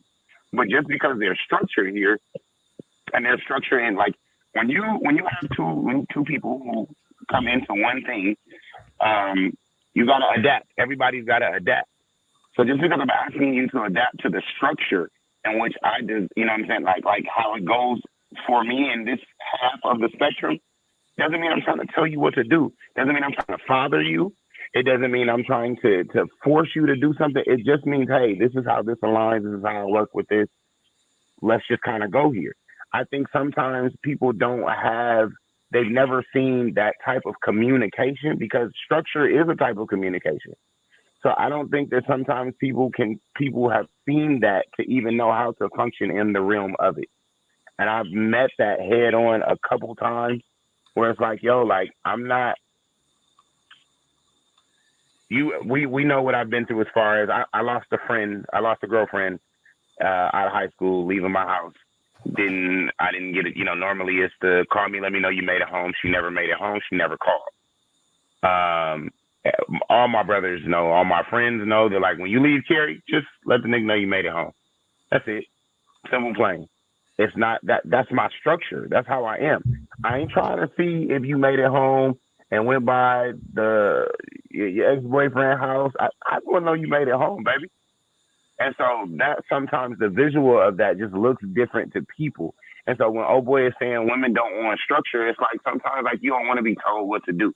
It's not necessarily being told what to do. It's just an alignment. I think that even when you talk about structure is being in an environment that requires you to be self-accountable and occupy discipline. So yeah, I agree. So this is what I want to say, because I'm looking at the comments and I see a couple women are passing judgment on this guy, right? I'm that same guy, but I don't beat no woman. I don't have to beat no woman into submission. I don't have to, you know what I'm saying, force her to say or do anything that she don't want to do, right? But I will say in a minute, these bitches out here is woo, woo, woo, woo, woo. You know what I'm saying? These bitches don't want no structure. Now, a lot of times, and this is what I was talking about earlier about knowing who you are, right? And not just saying, oh, well, this is who I am and blah, blah, blah, blah, blah. A lot of times people will say something because they want to be against whatever it is that's said, not even checking the facts, not even knowing that people really go through things, right? Because if you're not that type of woman, you can't say, oh, women are not like that. But you're not in the man's shoes who encounter these type of women all the time. So if you're not in that person's shoes who is it encountering these women all the time, you can't say this don't exist. Just because you may not be that woman, just because you have friends that may not be that type of woman, you cannot say that these women don't exist. So I say that to say, like, sometimes you hear things that if we take it personal, it can sound really, really, really harsh. And it's not meant for you to take it personal. It's just sometimes we have to understand that people's experience and people's perspective is what they experience and what they encounter. So just because that may not be you does not mean that it doesn't take place. And I'm not saying that to be rude or aggressive or mean towards anybody, because we all have our different experiences. You know what I'm saying? So anybody, you know what I'm saying, in the audience that's looking and hearing me speak right now, I'm not saying that to be completely directed towards you and just say, hey, blah, blah, blah, blah, blah. I'm not saying that at all. I'm just saying that sometimes people experience things that we don't even know exist. And sometimes we may say, oh, that don't exist. Oh, women not like that, or they not like that. So men are like you have no idea. Like I cannot speak for every man and tell women how men are not like, because I don't know what you guys experience.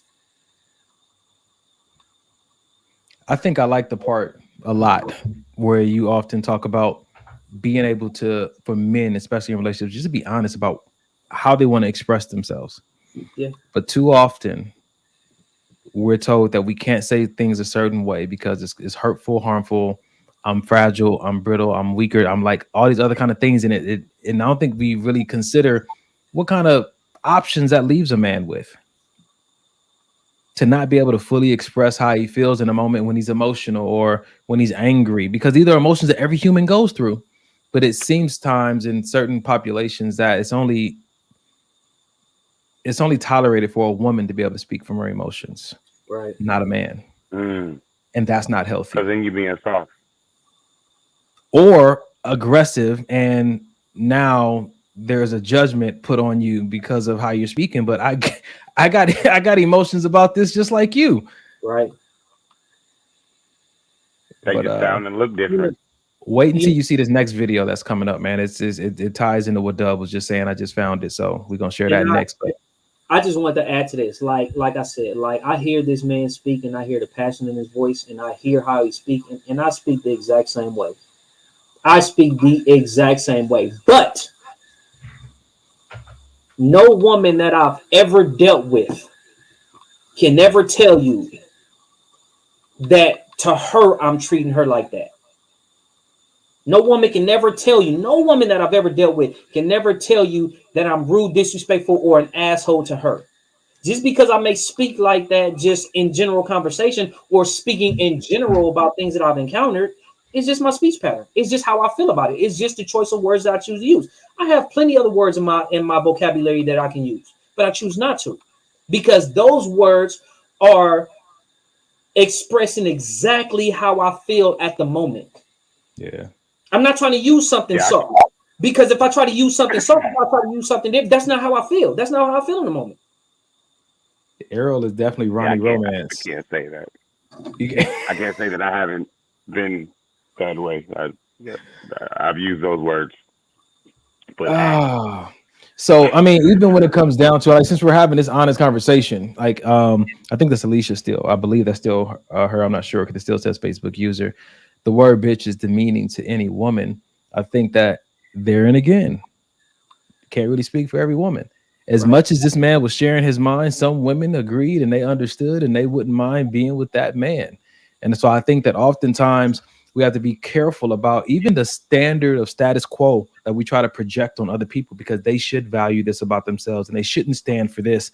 That's not where everybody stands. And I think it's good to let people, we have these open conversations and we use a lot of blanket statements because, it's for the sake of conversation and maybe pulling out a nugget. But at the end of the day, everybody has to speak for themselves. And there's clearly women who don't have a problem with it because they say it to each other. Absolutely. Yeah. Yeah. All right. I want to know what she means by this. Okay. I think she meant to say I'll stop projecting, not protecting. But I could be wrong because I said projecting. But Lisa, let us know what you're feeling, what you're thinking. Yes, there it is. I'll stop projecting. I'll stop projecting to me. Yeah. And that's something that you hear a lot of projecting from me on this show, and I have to come back and be like, yeah, let me rewind that. But again, we hold space for everybody to be human and learn new things. Okay, Hazel. Yes.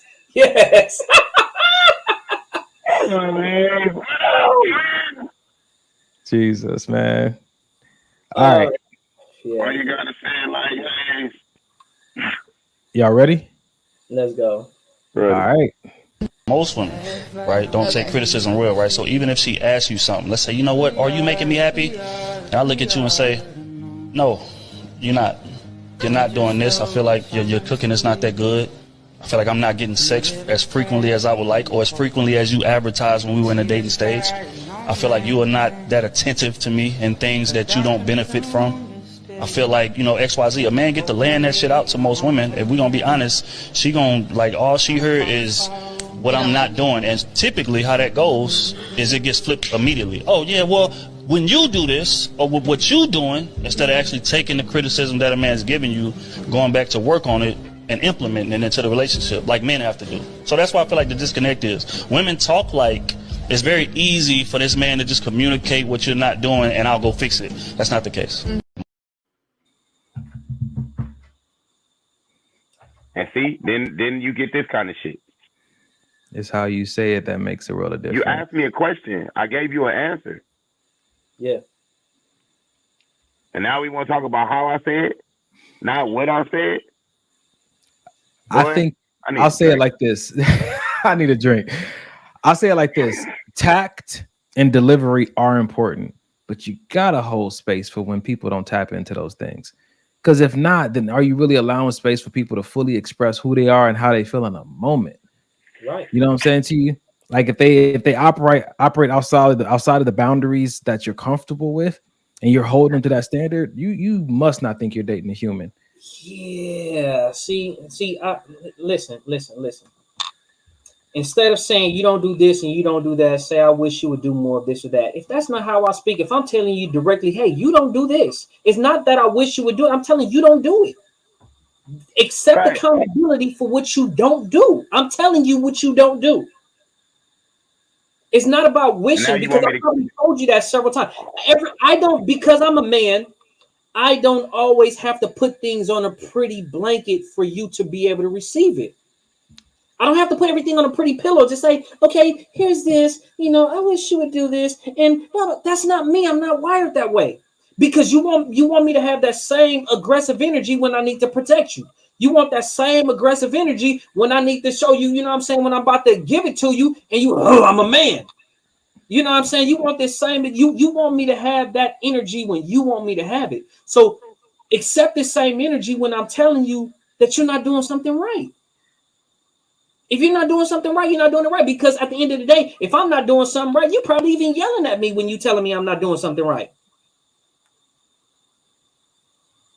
I think that this for me, this conversation always go back to mental health.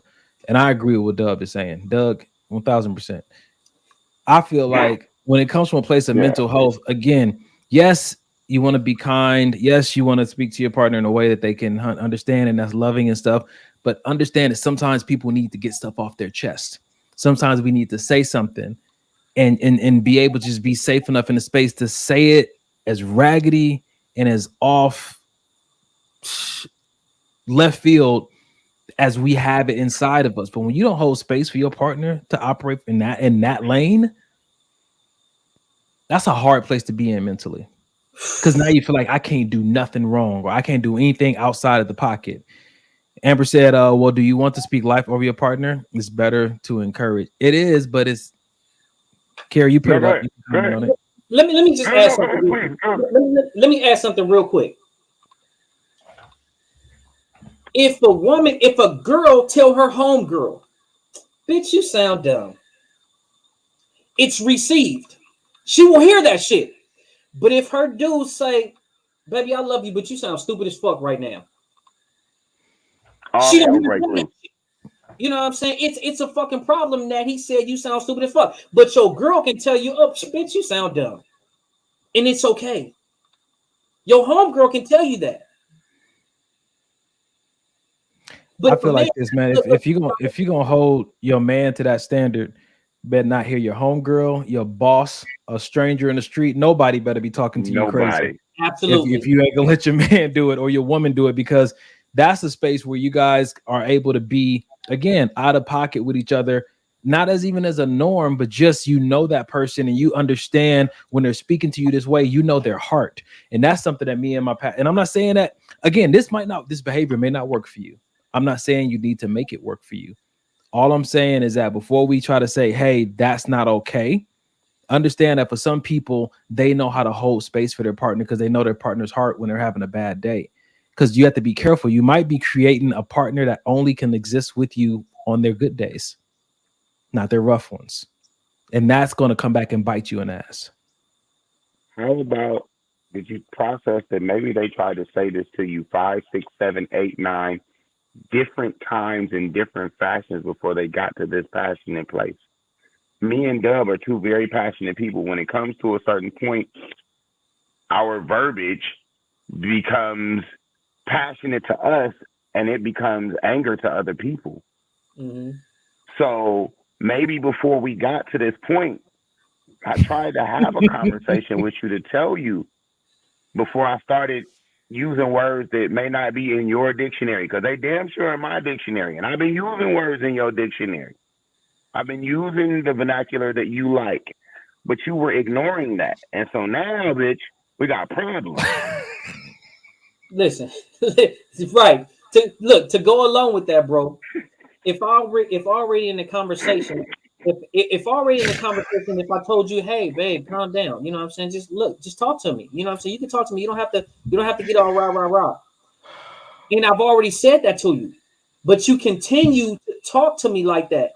And then when I check you and say, who the fuck you think you talking to? Now you want to get mad at me because I say, who the fuck you think you talk to? But before I've given you plenty of chances and I've said, look, babe, calm down. You don't have to be so angry. Why are you aggressive? But you don't want to acknowledge that part. The only thing you heard is when I said, who the fuck you think you talking to? All right, I got a question.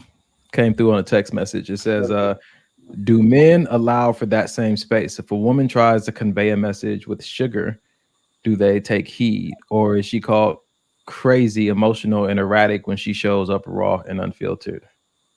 Be who you are. Be who you are, and give me a chance to say I do or I don't like it. Exactly. Be who you are. If you raw, you know what I'm saying? You raw. I know this about you already. If we're in that space, I already know it about you. Even if you haven't been like that towards me, I know it exists. I know it exists because I see how angry you get in traffic. Yeah. I see how angry you get with everybody else. I know it exists. Let me love that. Let me sit in there with you. Show it to me. Because really, at the end of the day, it only affects the relationship negatively if I take it personally. Right. If I think that every time you get emotional and passionate that you don't love me, you hate me, and you want to hit me, I created that in my mind. And I have to hold some accountability for that. I'm not saying if someone beats you and they put their hands on you that it's okay. But I am saying be careful of what your partner is saying to you and what you're creating that to mean in your own head and holding them accountable for the definition or the interpretation that you gave it. And I'm different from Dub and Carrie. And I don't want to say that my difference is even better because they may use some certain words. You just may never see me again. Like, look, we trying to give you a chance. Look, we gonna say what we feel. We're trying to give you a chance to fix the shit. You know what I'm saying? Drop the mic. Hey, well, because I don't like to curse at people. For me, I have struggled with this inside of me, this anger, rage situation since I was a kid. And I feel like I got it under control in my mid-20s. And so there's certain things I don't dabble in. When I get very passionate, and I'm still in prayer about it, so maybe there's a breakthrough for me coming down the road, I have to vacate the premises. And sometimes that means the relationship, the connection, and your phone number. Yeah. Yeah. Jesus, when I get to the point to tell you, when I get to the point for it to come out of my mouth to tell you I don't give a fuck no more. Yeah, that's it. Yeah, I really don't. Yeah, I think this is a good conversation. What'd you say, bro? I said no. Once we reach that point, I really don't. This is not a statement, man. Yeah. actual factuals at this point. But the thing is, some men only I was just about to say, the thing is, it takes a lot to get me there. You know what I'm saying? It takes a lot to get me. I am that guy who, you know what I'm saying, who opens doors, who does this, I'm that guy. You know what I'm saying? As aggressive as I am, I'm that guy. So, you know what I'm saying? And I take a lot. You know what I mean? So to get me to that point, it's rap. I'm cool. And I think that, you know, I hear people saying, again, they're going back to the delivery thing and stuff like that. If that is a game changer for you, then hold out for that. And if you don't like a way a man talks to you when he gets passionate, there's nothing wrong with that. You can exit. You know what I'm saying? And go and find someone that's tailored to communicate the way that you like. I like that all. But I will say something that Dub tells me all the time. Sometimes you holding the standard that's going to cause you to miss out on the best thing you could have had. So just be cautious of these standards to make sure that they're not actually working against you because you don't know how to not take things personally. Yeah. I understand, Aisha. She said, you know, yelling and cursing is not that good. Respect me. I get it. We all want that. Now I'm gonna tell you something though. I'm gonna say this. Make sure that you stand by that even in your moments of anger. Make sure you stand by that even in your moments of weakness. Because don't say something, and I'm not saying that you're not, so don't think I am. Yeah. Anybody who's listening, you know what I'm saying? And I'm not saying this for anybody to be defensive. I'm not saying that. All I'm saying is everything that you say about the cursing, about the anger, when somebody piss you off, right? Make sure you standing by that. Now, I said this. I was having a conversation and I said this. For me, love is a sacrifice, right? The way I think about love. Love is not the butterfly feelings. Love is not the everything is always good. Love is when you have to work for it. I said this. There's some areas that I hope I do not have to love my wife. Fair. And what I mean by that is there's certain things that I hope I don't have to experience. I hope I don't have to sacrifice. Not saying that I won't. Like raising somebody else's kid while y'all married. Stuff like that. Exactly. Stuff like that. You know what I'm saying? Like that's a part of love. Hey, loving them. Okay, cool. I got to do it. You know what I'm saying? She stepped out on me, but I love her. So I got to sacrifice. There's certain parts of love I hope I never get a chance to experience. And it's not talking about love like the mushy stuff. Nah, it's talking about that sacrifice. There's certain parts of a sacrifice that I do not want to experience. Period. There's a podcast called Tim Ross Basement, and he does this episode called Love Is Not Enough. I encourage y'all to go listen to that because sometimes we want to believe it is because it avoids the work and the ability to be able to, again, go back to not taking things personal that is required for a relationship to work or for us to properly steward a relationship. So check that out when you get a chance. But I want to comment on what Lisa said. Lisa said, but is it being disrespectful if they cussing in the conversation or calling you out of your name? Sometimes emphasis is necessary when you're in that moment. I'll say this. We use the word disrespectful, sometimes forgetting that it's relative to the person that you're asking. Right. What at the core, what we're talking about is offensive behavior. Yeah. Because you cannot be cussing at me and still be doing something very disrespectful. Absolutely. Just because you didn't cuss at me doesn't mean you didn't do something offensive. And I think that the offensive things are the things that actually hurt the relationship. I've been in conversations and relationships with women who just definitely like to cuss, even though I don't. And I understood that that's the way they speak. And because I love that person, I'm trying to hear beyond what the world said is a curse word to understand the emotion that's driving behind it so that we can fix this thing because I really want this relationship to work. But if I'm looking for a reason to be offended, if I'm looking to be hurt by what they're saying, I'm always going to find it. But if I'm looking to find my partner's heart in that moment, I can probably find that too, unless they're just not the person for me. So check this out too. If you're having a conversation with a woman, right, and she's being really bitchy, which means, right? For the sake of this conversation, I'll tell you right now, and I'm gonna make sense out of it. She's being really bitchy, right? And I say to her, you're acting like a bitch. Instead of saying, you're being really mean to me. I'm calling you out on this shit. Huh? All she heard was bitch. All she heard was bitch. Exactly. And even if you get to brass taxes, if she look at herself at that moment, if she can have an outer body experience and look at herself and she can see to herself, damn, I am being a bitch right now. But if a guy calls you out on that, on your behavior at that time, the only thing that you heard is bitch. You calling me a bitch. I'm telling you about your behavior right now. Right. I'm telling you about your behavior right now. Exactly.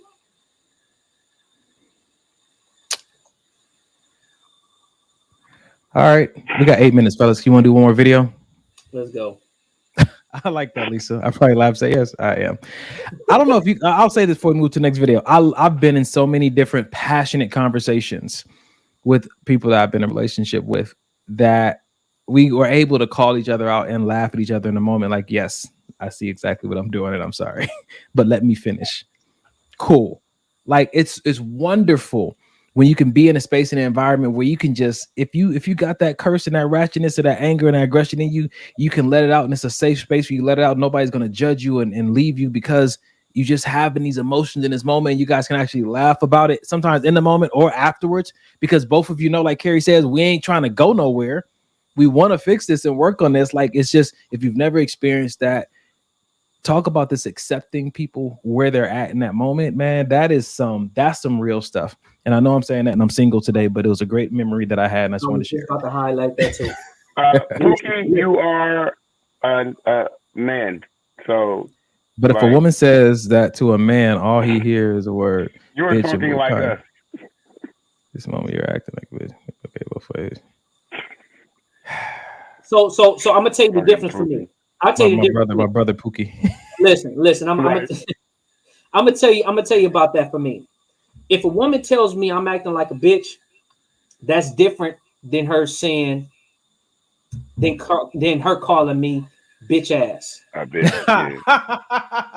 Bitch ass nigga, yeah. Right. You know what I'm saying? If she say you acting like a bitch, then I have to look at it like, damn, am I? You know what I'm saying? Am I acting like a little bitch right now? You know what I'm saying? Versus her calling me a bitch ass nigga, and be like, what the fuck you think you talking to?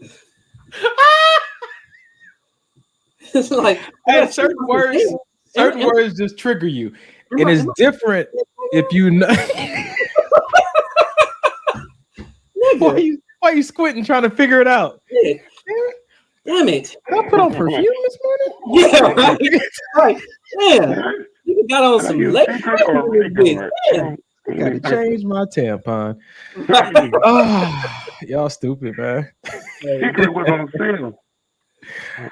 All right, bro. Before we go to the next one, all I will say is this: learn your person. Learn your person, because you'll know your person. You'll know the intention behind whatever your person is saying.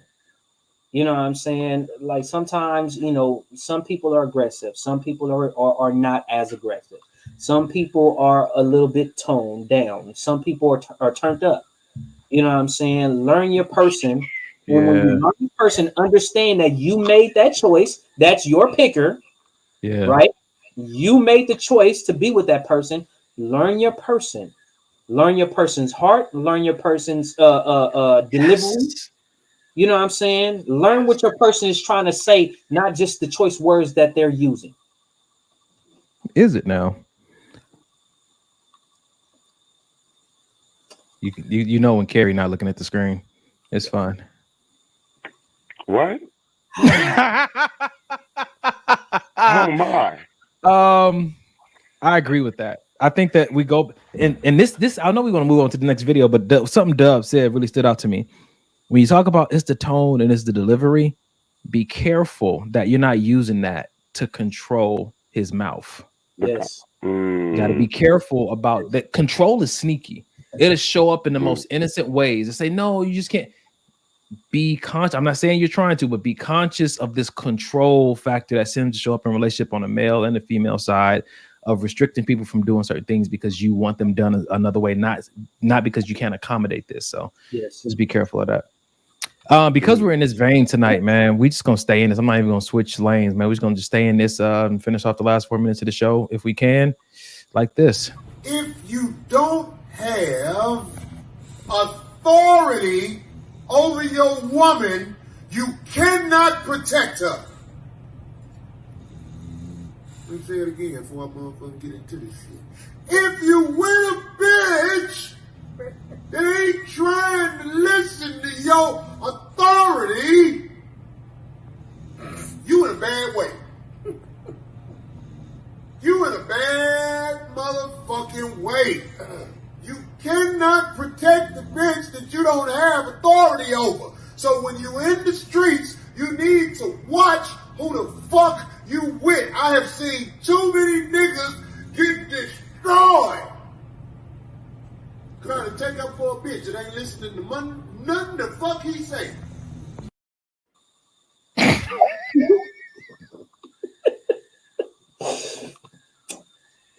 Yep. People laugh when I posted that. That's not funny. That's real shit.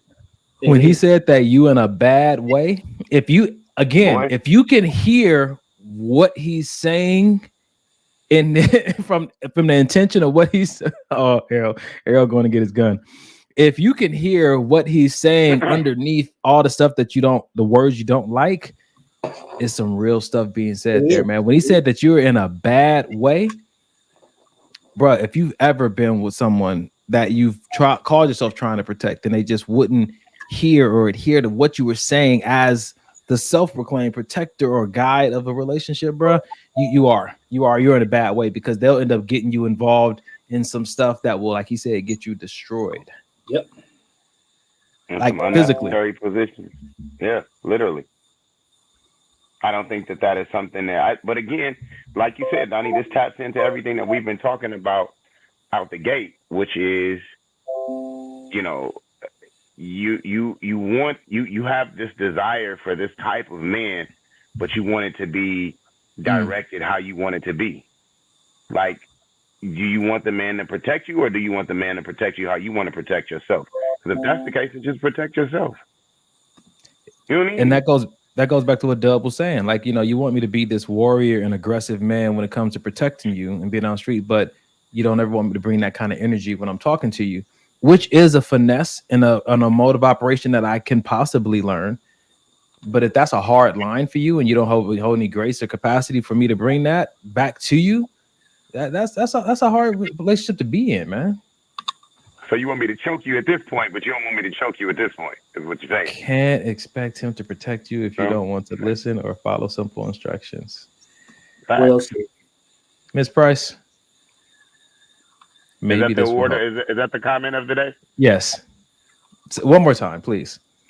Can't expect him to protect you if you don't want to listen or follow simple instructions. Lord, if we was ever going to let a woman come on the show.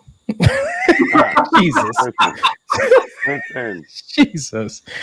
Another comment I got on my phone that said, this video definitely goes with what's being said versus how it's said.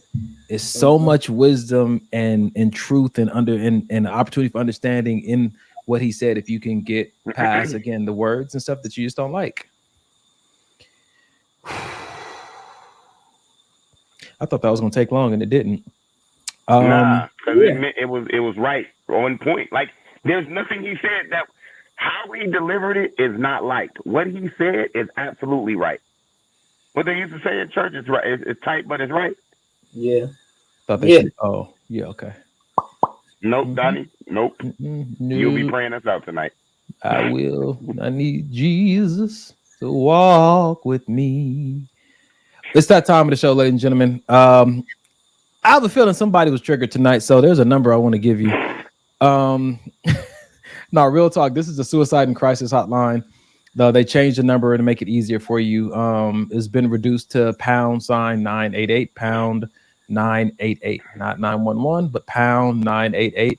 If you have some kind of crisis, or you know someone that's in a crisis, or you're having suicidal thoughts, or you know someone who's struggling with suicidal thoughts, take a screenshot of this #988. Give them a call to get connected to a resource, be it a counselor, a therapist, a support group, or you can be the person on the phone, give you a way to how to operate an intervention. I think that's what they call it, right? How to do an intervention with someone without making the situation worse. But again, sometimes it's not necessarily a big crisis. Sometimes you really just need to try to develop a new skill set. You want to get connected to a counselor or a therapist. You can still call the 1-800-877 854-7771. 854-7771. 1-800-854-7771. You can still call that number to get connected to somebody that can help you develop some of the communication skills. One thing we've learned on this show is that, man, as much as we talk about tone and delivery, a lot of times we have these triggers that we can actually heal from. We don't have to learn how to live with them. But because certain things were done to us as a child, or not done to us or for us as a child, we have developed certain triggers because of trauma we've experienced, and that goes over into the relationship. And he may not call you, a B out of your name or whatnot, but when he ignores you, you can't stand it. You can't live with it. It's something that just kills you on the inside because it reminds you of what your dad did. He never came around, or even with your mother and other things like that. So if you really want to identify your triggers, heal from them, and find a different way to accommodate as many of them as you can into a healthier space, 1-800-854-7771 or #988. Carrie, anything you want to add to that before we get out of here? You guys are doing a great service to the community. And I would just like to say I'm proud of you guys individually, because people don't know what you go through personally. You know what I mean? To even just get to this point, to even have these conversations. Yes, these are conversations that we have often and between us as brothers. But there are things that we have to censor on these shows, and that takes a lot of work. So I just wanted to tell you guys that even when I'm not on the show and I have the opportunity to watch, I'm very proud of your vulnerability, and I am very proud of the struggles in which all four of us overcome just to even show face, man. This is not something that I take for granted. I just wanted to personally tell y'all thank you, because y'all continue to work. You know what I mean? And that's something that is truly appreciated, because we talk to each other, but this also helps us. So even when y'all don't know, you know what I'm saying? Like, there have been many times I've been actually working and my earpiece in my ear to hear the conversations, and it's a plus. You know what I mean? So I greatly appreciate the work that you guys do on the Often, especially the service that we do at the end, where we offer more than just the help of a conversation, but the ability to have an outlet. If you really want to thank us, I think that one of the things we said earlier, a 60-second or less video. Why y'all laughing? Because I didn't know where you was going. I didn't know. I thought you was about to say something else. I did. Look, I had my hand on the removal button real quick. We asked you earlier to send us a 60-second or less video testimonial of how this show has helped you, because that helps us to help other people get a snippet of what we're doing on the show. It's not just titled, maybe this will help. It's actually happening. And so if you want to tell us thank you, that's one of the best ways you can do it. Or you can also go to our Cash App and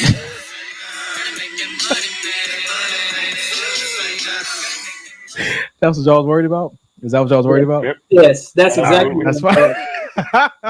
Hey, real talk, before we get out of here, man, listen, man, this is exactly what we're talking about. And this is why sometimes people get to the place of frustration where they have to use certain words because people ain't listening. Honestly, I heard the truth of his words, and I have a friend who was shot up because his significant other running her mouth and getting him involved in a situation. If you would, if it's good girls, it says like good girls want this street dude or this hood dude. If you want to do like that, then you have to also respect his street knowledge. And if you out with him and he says do this or do that, it's best to follow suit, because you're in an environment you don't understand. Because all that popping off and stuff that sometimes I've been around women who do that stuff. Like he said, it's gonna put you in a bad way. And so we're not just talking this stuff because we want people to just say whatever they want to say to you. Sometimes people have to get into a passionate tone because you have a tendency not to really listen or understand what's at stake here. Man, appreciate you, McJellin. All these topics were really helpful for me. Thank you for your feedback tonight. Sasha, same thing. Thank you for your feedback and reminding us, of the tone and everything. Even though we have some rebuttals to it, we appreciate you bringing that to the table because it is important. As often as we can tap into it, we think it's a good practice as well. And Thank for you, our Price, comment, for the amazing comment of the day. the comment of the night, man, from Miss Price herself. Can't expect him to protect you if you don't want to listen or follow simple instructions. All right, man. That's it for us, ladies and gentlemen. We're out of here. I know that it's probably 4 a.m. in Indiana. Who's praying us out tonight? It was you. You needed a prayer. That's what you said. I thought you was the one that had a better relationship with God after last week. That's fine. See, this is why. This is why I need to pray. I pray for you often. This is why. This is why, right here. All right. How about this? Let's do old school. We're gonna do a sentence prayer. Everybody add a little piece to it, and we can get out of here. I'll start. Father God, Yahweh, we thank you for this opportunity that you've given us tonight, and we pray, Lord, that all the seeds that were planted, that they take root, and that we not only have all this knowledge, but we apply this knowledge, that we see a difference in our behavior and how we approach life and approach relationships in a way that will better glorify you. Help us to help the world to see, Father God, we as your children, how we do relationships and how they can truly be done, so that the standard, we can give an example of what the standard could look like, what you intended for relationships and dating and everything to look like. We thank you that you've chosen us to be exposed to this word. Now, to whom much is given, much is required. Help us to walk in understanding and walk in implementation of it. And we just thank you for everyone who showed up tonight to contribute. Allow us, Father God, to see ourselves for who we are and not what we desire. Father God, allow us to see us to having the ability to be better than what we are. Allow us to see us as you see us, Father God. Allow us to know that the mistakes that we make are not who we are just some of the things that we do, and you have forgiven us for them, so we must forgive ourselves, Father God. Father God, allow us to be able to be quiet and sit still and listen to your direction and listen to your guidance.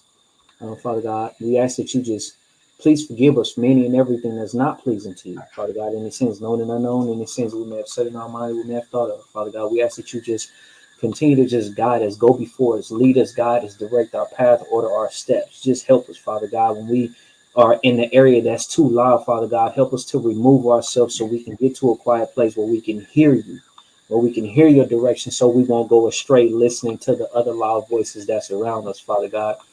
Just allow us to just take some time just to be in your presence, not asking for anything, not suggesting anything, not hoping that you'll do something else, Father God, but just allowing us to just sit there and just be in your presence. Just like, sometimes we feel good just sitting in our person's presence, Father God, the person that we're involved in. No words need to be said, no requests, nothing. We just feel good sitting in that presence, Father God. So we ask that you just allow us to get to the point to where we can just be comfortable sitting in your presence, not asking for anything, not suggesting anything, just sitting there with you and just allowing you to love on us as we love on you. And we thank you, Father God. We ask that you just please camp your ministering and protective angels around us. Protect us, Father God. Let no hurt, harm, or danger come near us. Go before us. And just have your way. Less of us, Father God, more of you. Less of us, more of you. In Jesus, the Messiah's name, we pray. In his name. Amen. Amen. Amen. Love y'all. See y'all next Sunday. Thank you guys for coming out. God bless. Holla.